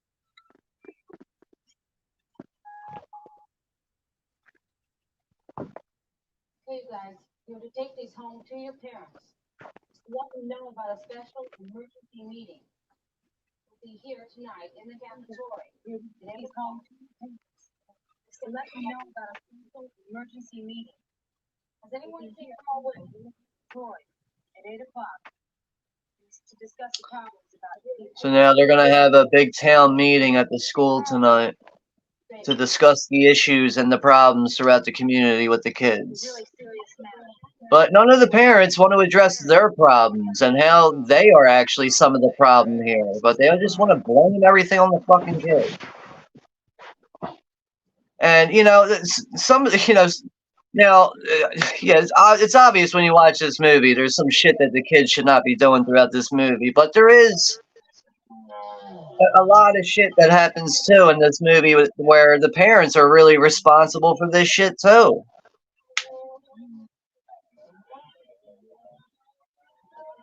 Now this is where Carl confronts his bully, but they end up becoming friends after this. Good night, Johnny. Have a good night, Johnny. He's going Yeah, to take bed care, with Johnny. Danielle Harris after he calls Joseph's folks to make sure that Joseph made it in bed okay. Yeah.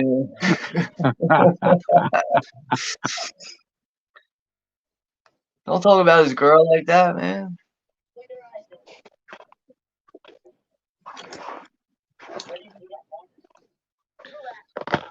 Let me find that for you. Timestamp is 106, Chester.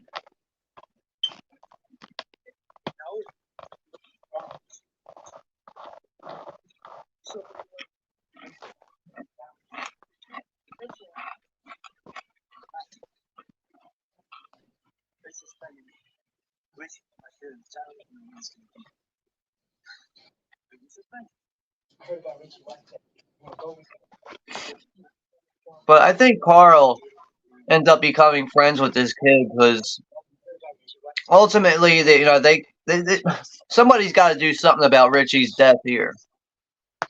None of the kids can be butting heads. They all have to work together at this point to try and overthrow the grown-ups.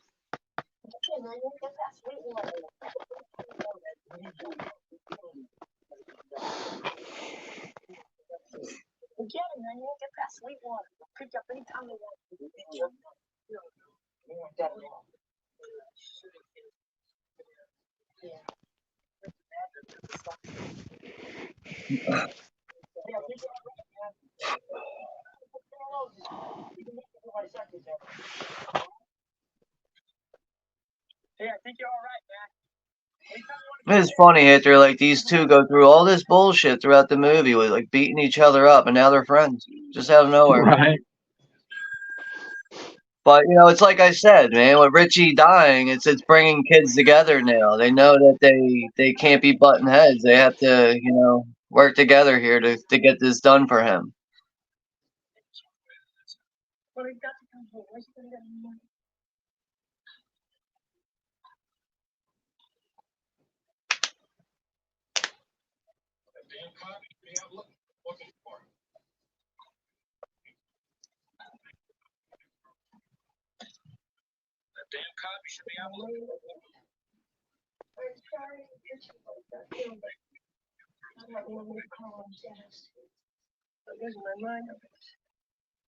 I'm sorry Richie White got killed, but God help me, maybe Carl understand how serious this is.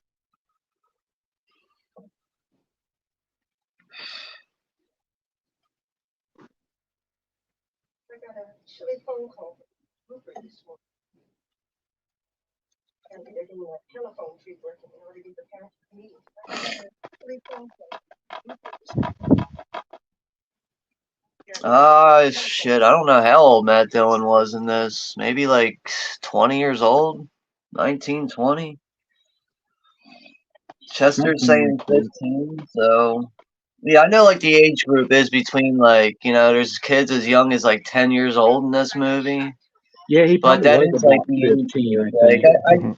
from what I remember, like I know when I went into high school, I think I was 14 years old freshman year, so roughly 14, like 13, 14, 15, 16-year old, something like that.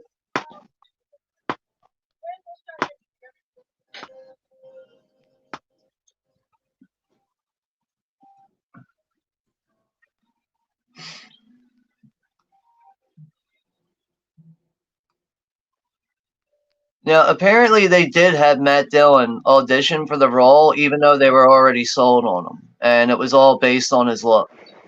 Like they didn't even care if he could act. They were just like, "You got the look, dude. You're in the movie." They play that Prince song, "You Got the Look."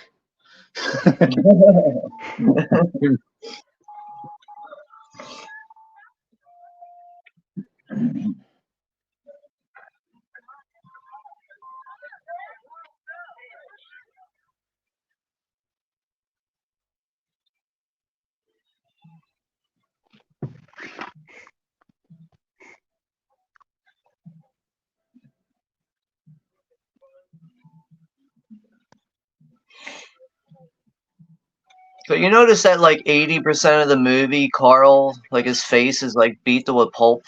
Like 80% of the movie. He's got all the black eyes and shit. His face is all mangled. Well, at least it wasn't some kind of deal where he was like, you see one scene and then the next thing he's not, he's all What, you mean like the makeup? You mean like the makeup? Like 1 minute he looks like he's beat up and then he's not. Yeah. And then back again, like, oh damn, he got beat up again. That's what they do, like in like wrestling matches, like they throw a fucking fireball in somebody's face, and then for 2 weeks they're wearing an eye patch or something, and then after that they're no longer wearing it, and the makeup for the like fake burn marks aren't there. I always thought that shit it was stupid, like it just like the supernatural shit.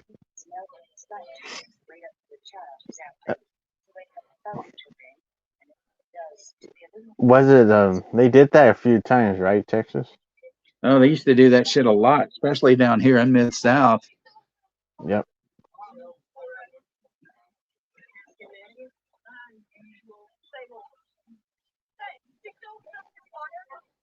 So we're coming up on the final act here. The kids are getting ready to, well, they're plotting their scheme right now on the grown-ups.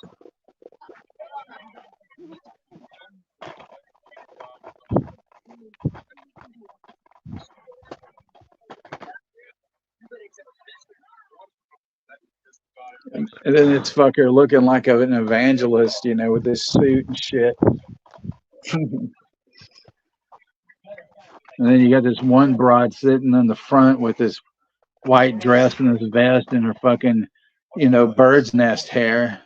Yeah, I see her. Yeah, well, it looks like there's a few of them in there, fucking having, a nest for hair and stuff.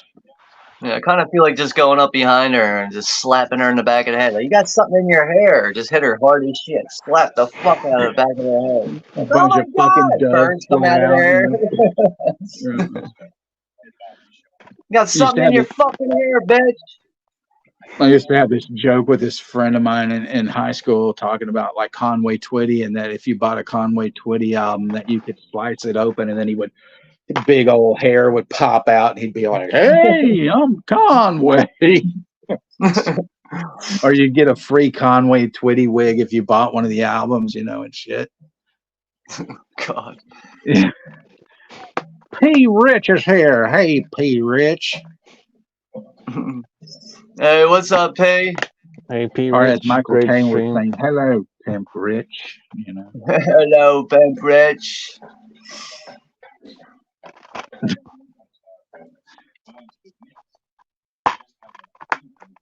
So ultimately, while the parents are having this meeting in the school auditorium, the kids are going to plan on getting back at the grown-ups here, and they're going to lock them inside of the school. And because Doberman shot a kid and killed one recently, he decided to not bring his gun inside for the meeting. Turns out to be a bad idea. See, and it's so weird, like how this school, like the rooftop, looks like some kind of weird nuclear silo and shit. Or like a stadium with a dome or something. Right. Like the Astrodome or something.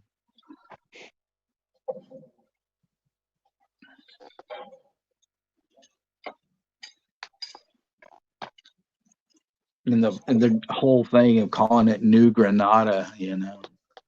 Yeah, or it was I call it New Granola. Yeah, there you go. I did call it New Granola at one point by accident.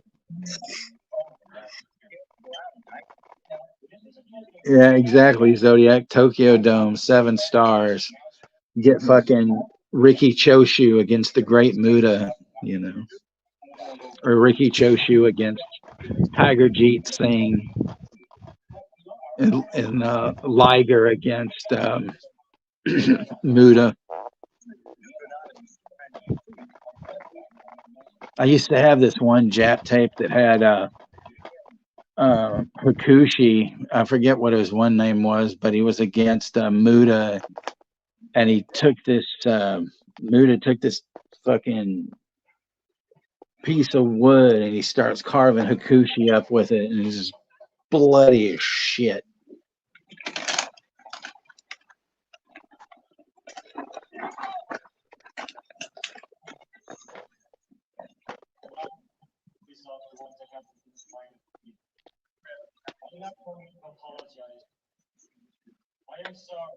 Yeah, the fact that he says, "I didn't come here to apologize," standing behind in front of a picture of John F. Kennedy Jr., you know.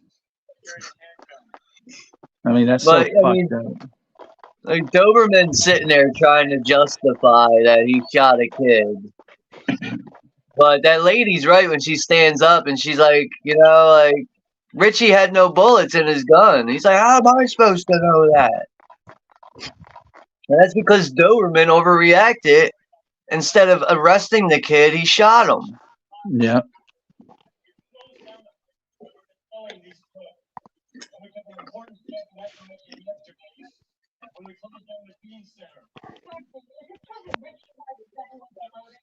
We took an important step in that direction.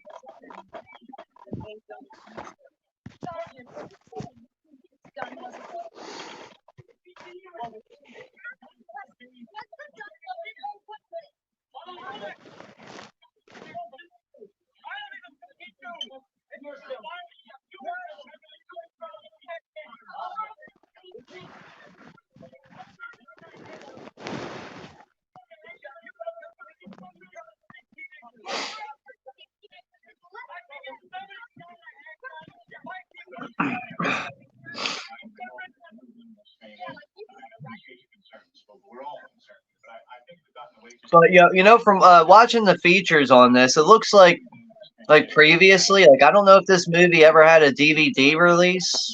Yeah, there was one. Yeah. But there was no features, so it was really Arrow Video with that Blu-ray release is really responsible for, you know, not just, you know, bringing us a new nice transfer, but, you know, bringing us some info, some back info on this movie. Because they have like, I think the first feature is the making of, which is only like 16 minutes long, and it's mostly the director talking about it. And unfortunately, that Blu-ray was released during the COVID era, so a lot of the interviews are like Zoom interviews because, you know, because of the no contact rule with the COVID bullshit at that time.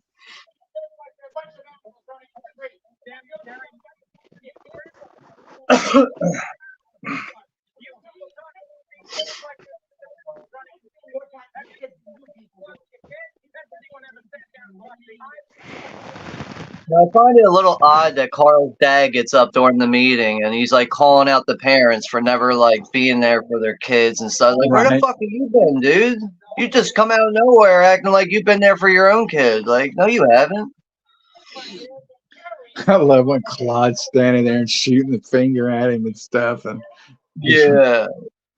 And that's what starts the chain reaction of all the chaos too. Is like because then Doberman sees him at the door flipping him off, and then he sees outside that there's flaming trash cans. The kids are destroying all the cars in the parking lot,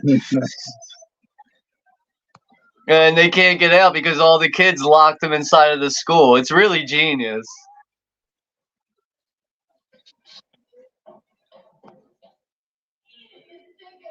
eat it, you stinking pig. Yeah.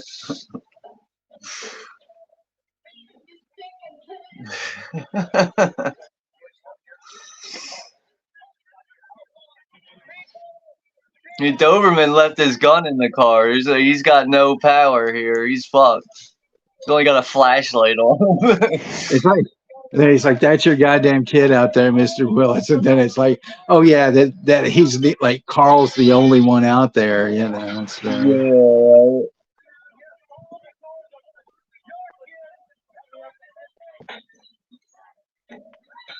This is when the two little girls get on the loudspeaker now. It's so good, man.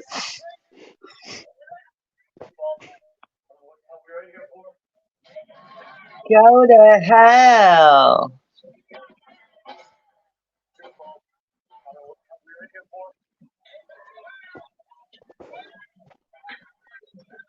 And the funny thing is that Carl is just so collected, you know. He's just like waiting for it, you know.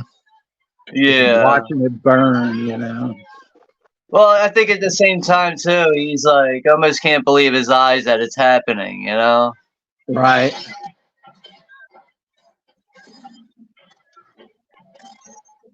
And one kid just threw a car battery through the fucking cop's windshield, man, or smashing up all the lights and shit. They must have had a lot of fun making this scene here, just destroying all these cars. And now they took Doberman's gun out of his car, and they have his gun now. And then this lady who bugged out originally over that scene with Richie with the gun, now she's like, "We're all gonna die," over exaggerating the whole thing. Stop hanging out in the bathroom. Go to hell. That fucking scene's funny, man.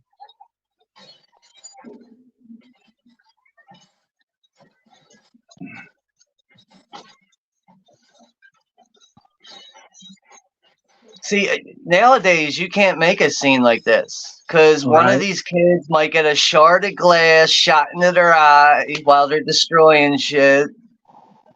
You just can't make a movie like this nowadays, especially with young kids.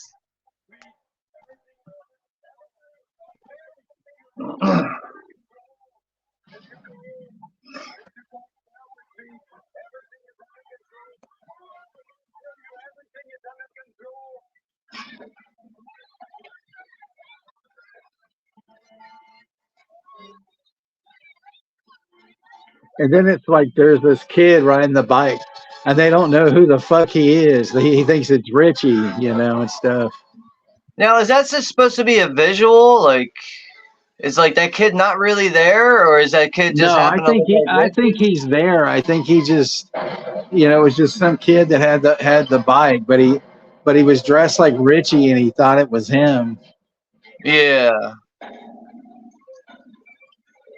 There's your classic scene there when someone shoots a 12 gauge shotgun at a car. For some reason, the car blows up.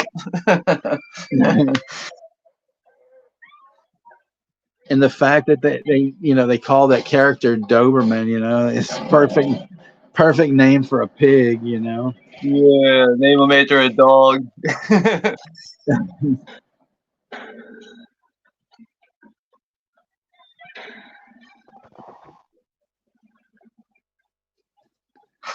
El cerdo muy loco.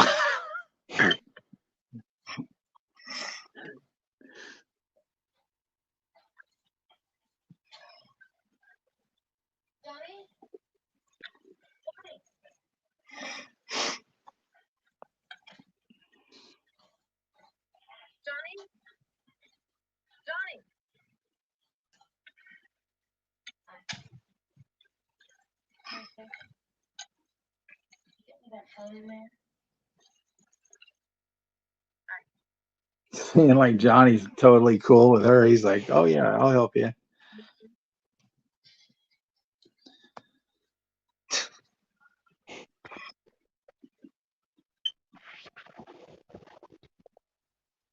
I mean, she's the only understanding grown-up out of the whole bunch. It's the one that runs the rec center. The one that's just oblivious to all the drug dealing and the fucking underage drinking.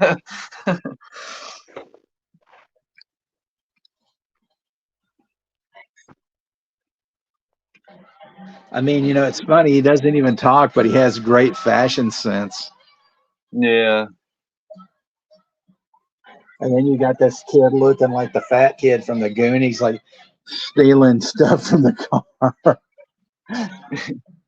And it's like, hey, we're taking these tapes out of the car.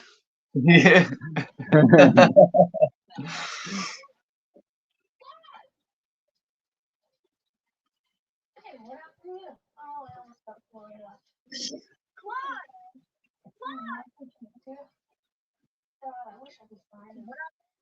Claude's covered in headphones. Yeah.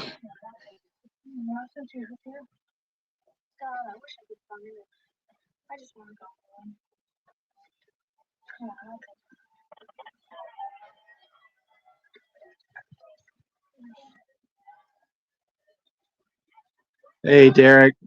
Woo!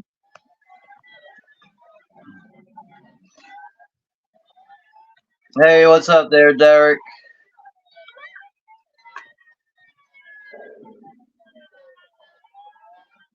Yeah, we're coming up on the end of this movie soon.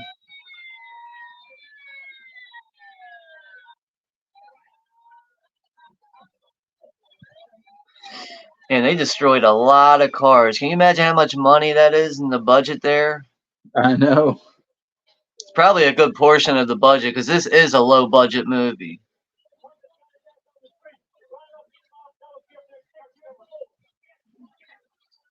You know, the other local cops have showed up to let the parents out of the school now.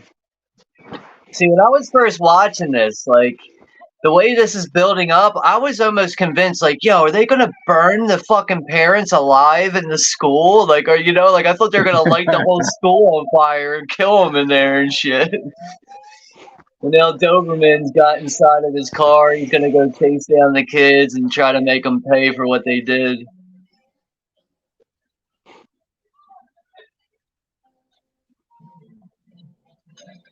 Apparently Tyson Fury lost tonight. Oh well. Figured That's he his was going first to. loss, I think, too. I think Yeah. he had a draw on his record, but that's supposed to be his first loss. The dude's like, what's he, like over 35 years old? He shouldn't even be boxing anymore. Right.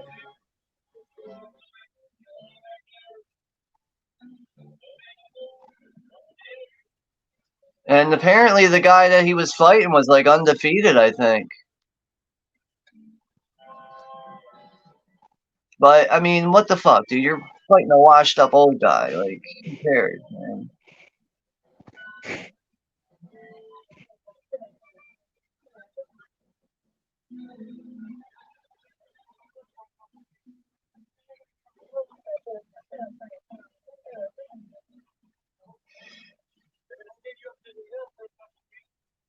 Like this dipshit's his fucking parent, you know? Yeah, they don't really show how. Or did they show how they got Carl like handcuffed in the car? There, it's just like out of nowhere. Like he's in the fucking car with Doberman. They shoot out his headlights. You know, in a movie, when you shoot out someone's headlights, the car always loses control somehow.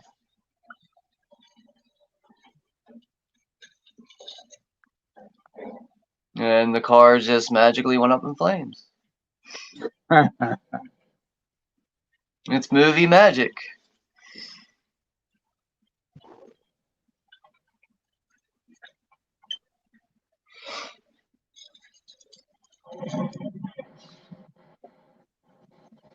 Man, just to blow up that damn rec center, that's totally fucked up. Yeah, I know. But he drove into it. And the car, like I said, magically got caught on fire somehow, and you know. But you know, the rec center is not the concern. It's to acknowledge that Richie was killed unjustly, and somebody had to do something about it, and Carl did. He The got one his thing revenge. the one thing that gets me is that even the kid, you know, some of the kids get tired of the violence, you know, and that's another one of the good things. Although I think this part at the end is real like bullshit, you know, where they're taking them away and all that crap, you know. Yeah, they're gonna have to go to reform school now for killing a cop and all this shit. But But he yeah, it got is his. fucked up because like Yeah, it is. the kids were doing nothing but rebelling against people that, you know, broke the law and killed one of their own. Like, But what he else got do you expect kids to do in this situation? Yeah. Like, if one of my friends was killed in a situation like that, I'm not just gonna walk off and just be like, well, Yeah. dude's dead. Tomorrow's another day. Yeah. He got his vengeance for Richie's unlawful death, which Yeah, is so yeah, deserved Richie for was this killed cop. unjustly, and Doberman got And the fucking payback. And the cocksucker was not even talking about it in that meeting. So like, it was like nothing didn't happen. So like, it shows you that guy deserved to get his comeuppance. Yeah. Like, he doesn't give a shit. So, You know, I'm sorry, but of all the kids that are not on the bus, like, don't you think Claude should be on the bus? Yeah, Claude's not on the probably. bus. I mean, none of them should be on the bus, really. Yeah. But I'm like, what, Claude? Claude didn't get put on the bus? The fucking burnout? You know? Yeah, you know, Russell was the one driving the bus too. Yeah. But yeah, that is over the edge at 45 years old today. Happy 45th anniversary to this movie. Happy birthday. Happy birthday.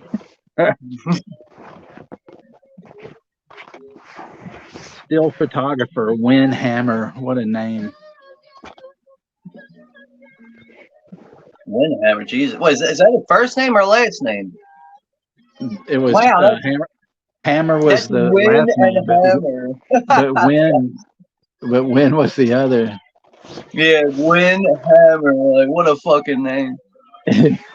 Zodiac and Rosalia, you guys are definitely welcome for the stream, man. You know, all of you. We always appreciate you being here, you know. Thank you, Rosalia. Yeah. Yeah, without the chat, this can be pretty boring, honestly. I mean, you know, this is about hanging out mainly with the panel, but the chat always enhances things and makes it a better time, that's for sure. So we definitely appreciate you all for being here when you guys can have the free time to join us. But the next stream that we're going to be doing, we'll be doing on my channel this Wednesday on May 22nd. We're going to be watching Stephen King's Maximum Overdrive. And yeah, that'll be at the usual time at 10 p.m. Eastern Standard Time. And Monday, I guess I'm going to do Harold and Maude. If you guys haven't seen it, it's another excellent movie. All right, so that's the next stream we're going to do that. Yeah. We're going to do that on Monday, and then on Wednesday, we'll go back to my channel and we'll do Maximum Overdrive. But we'll keep you all updated on everything. Yeah, we'll figure it out. But, you know, I'm really glad that I finally had a chance to see this movie. I was aware of this movie over the years. I just never really paid a whole lot of attention to it. And yeah, it took me well over 30 years to finally see it. But I'm really glad that you recommended this to me, Texas. And it motivated me to go just pick up the Blu-ray, give it a watch. I've seen it 2 times now. This is technically my 3rd time seeing this. And yeah, it just, you know, it's like you said, it's a coming of age American drama film, but I find these kids to be so relatable. with situations I even personally been in and growing up in life. And yeah, it's just I'm just amazed that it took me this long to see it, but I'm glad that, I finally had the chance to sit down and see this and own it now, and it's definitely a classic movie, that's for sure.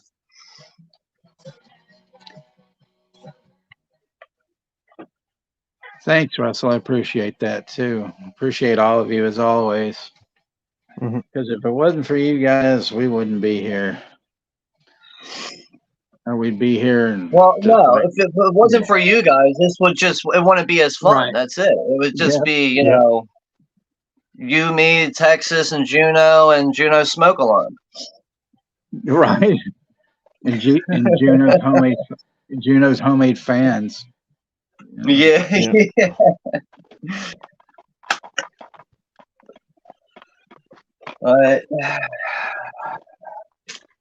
And I also want to say I appreciate you guys for letting me kind of get away from the norm and not always show horror movies, and stuff.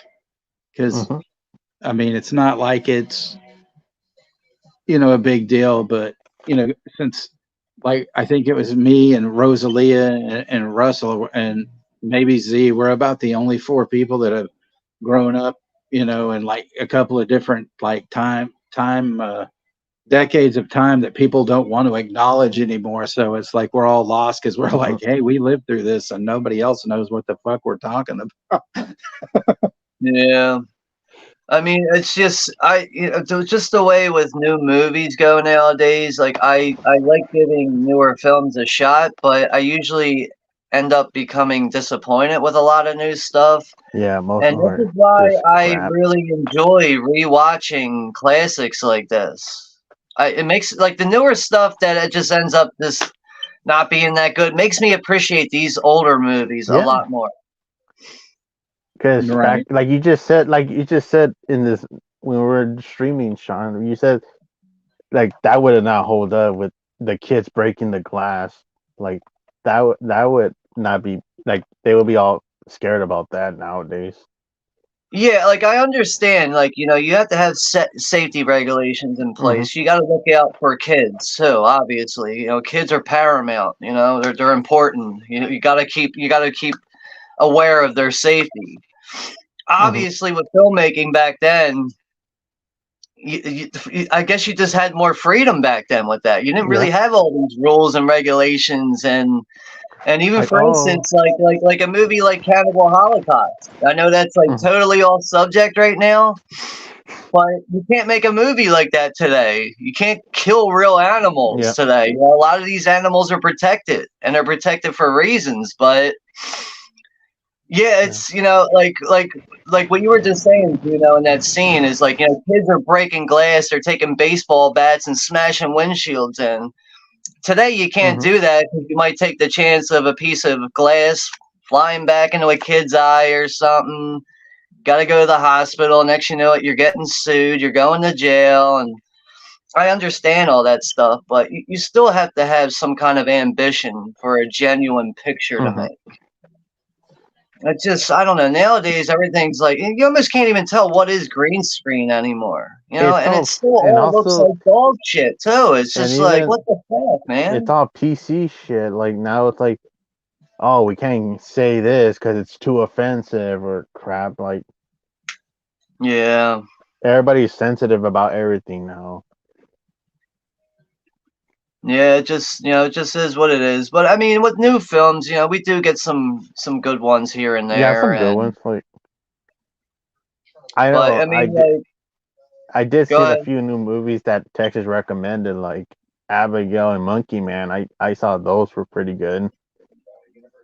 Yeah, I mean, like, I don't know. As much as I don't really like this new era of filmmaking, I still find some decent ones here and there that I find to be memorable. But I just don't like the style of today's filmmaking. It's just like you got like these star actors just staring at fucking green screen animals and shit to accomplish something, and I don't know.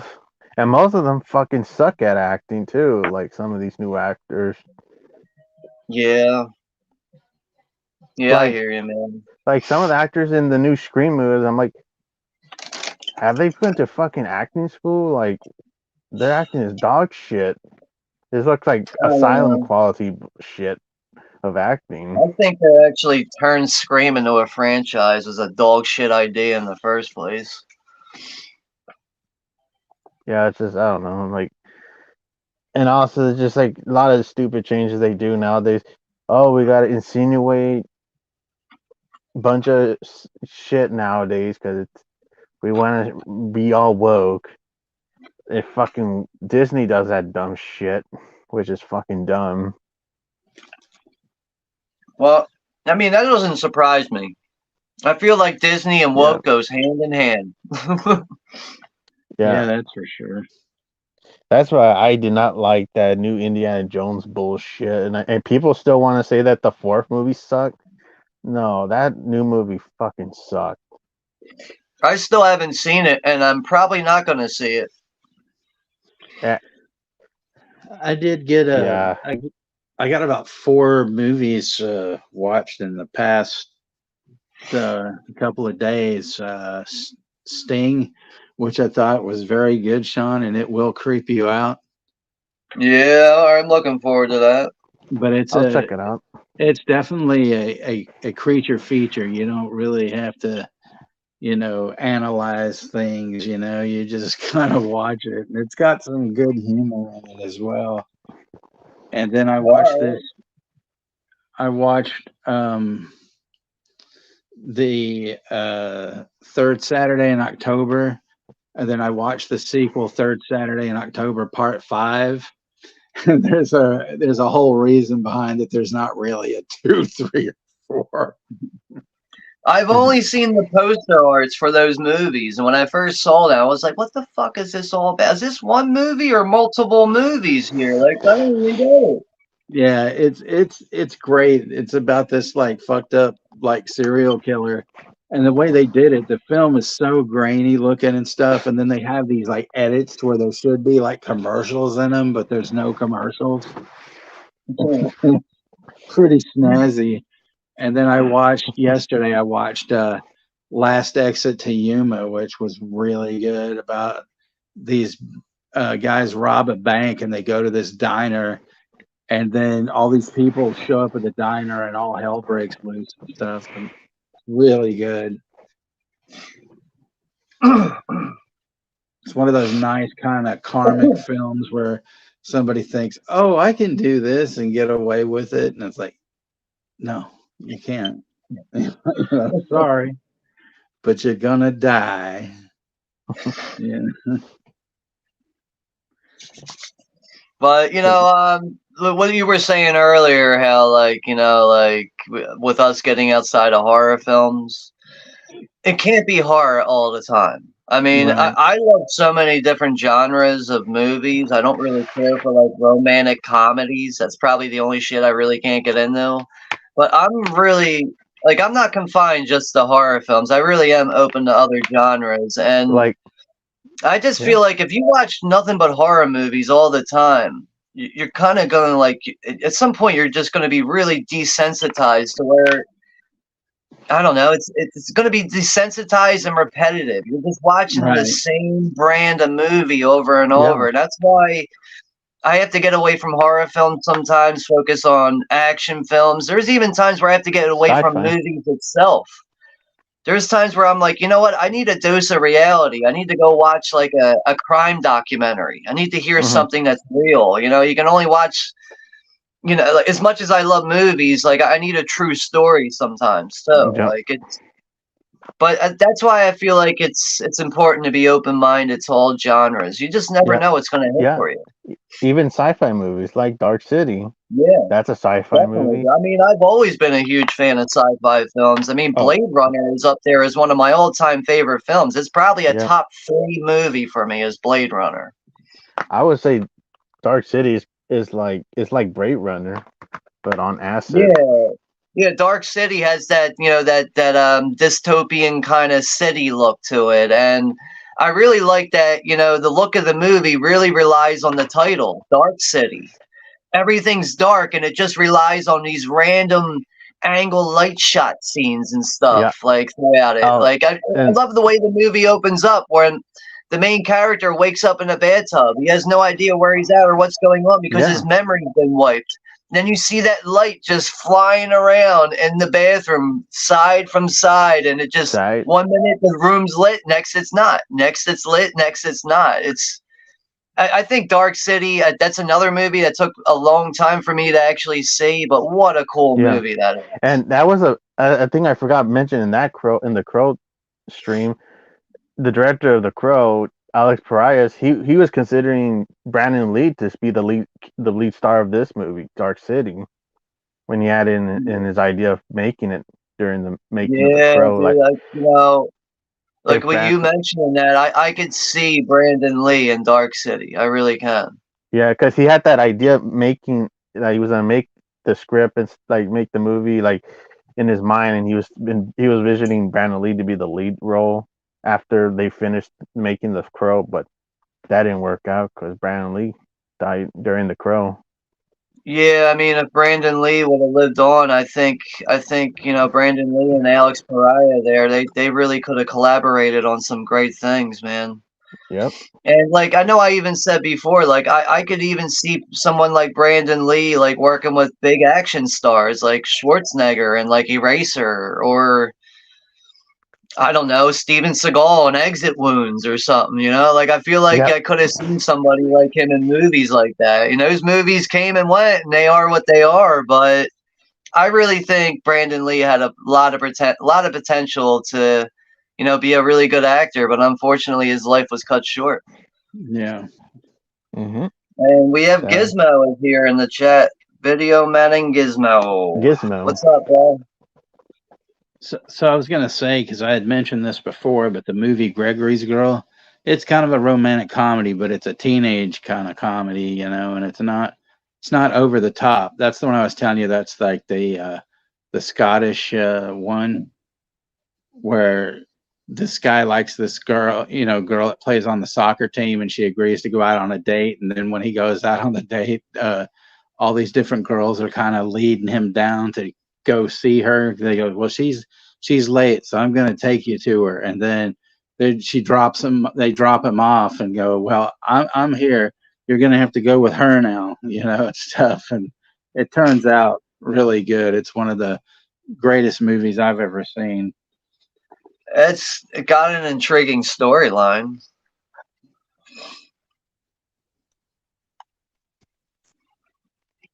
So, but when do you want to end this stream? We can end it, now. We can end it tomorrow. No, I'm just kidding. I mean, if you want to jump over here in like 2 minutes, I guess that's fine. Yeah.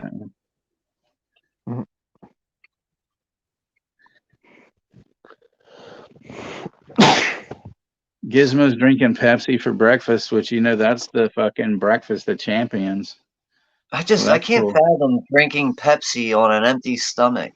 It would all just bubble up. I would keep burping if I did that. First thing in the morning, fucking soda, I would just keep burping that up. Like, oh god, it'd be all foam coming back up all the time if I did that. That's why I don't drink soda on empty stomach. But apparently some people do. That's fine. Better than fucking getting high on drugs, I guess.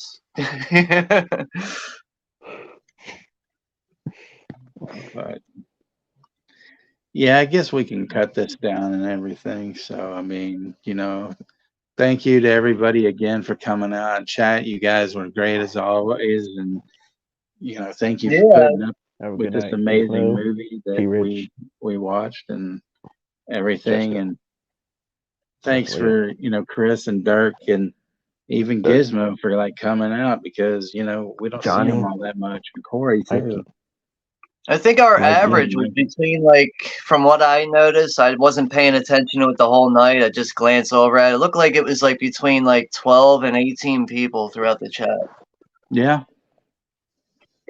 So to me, that's a really good number, especially for a Saturday night. I don't even know if anybody else is streaming tonight, but we had enough people here. That's for sure. Yeah, I think so.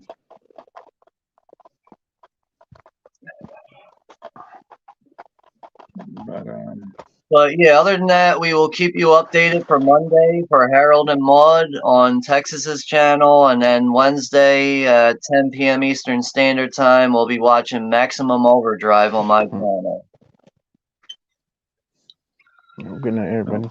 So yeah, thank you all for joining us, and enjoy the rest of your weekend. So I'm just gonna end with the Over the Edge trailer plus, you know, a preview of coming attractions and stuff. So, and we'll see, you know, all of you hopefully Monday. You know, you good people. We love you all. Take care. See ya. Welcome to New Granada, where people come to escape city life. It has safe streets, clean air, good schools. It's a perfectly planned community, but something strange is happening. Something that wasn't part of the plan. Seems to me like you all were in such a hopped-up hurry to get out of the city that you turn your kids into exactly what you're trying to get away from. Something that could drive this town over the edge. You're to take these home to your parents, to let them know about it. And something's got to explode. They've got guns!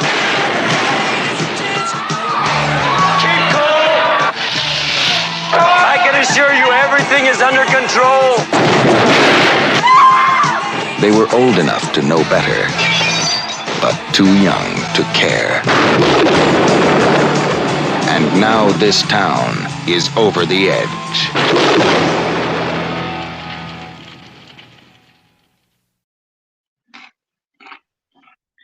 Well, the one video that I thought I didn't, for coming attractions, I didn't exactly put it through. So you guys will just have to deal with this one.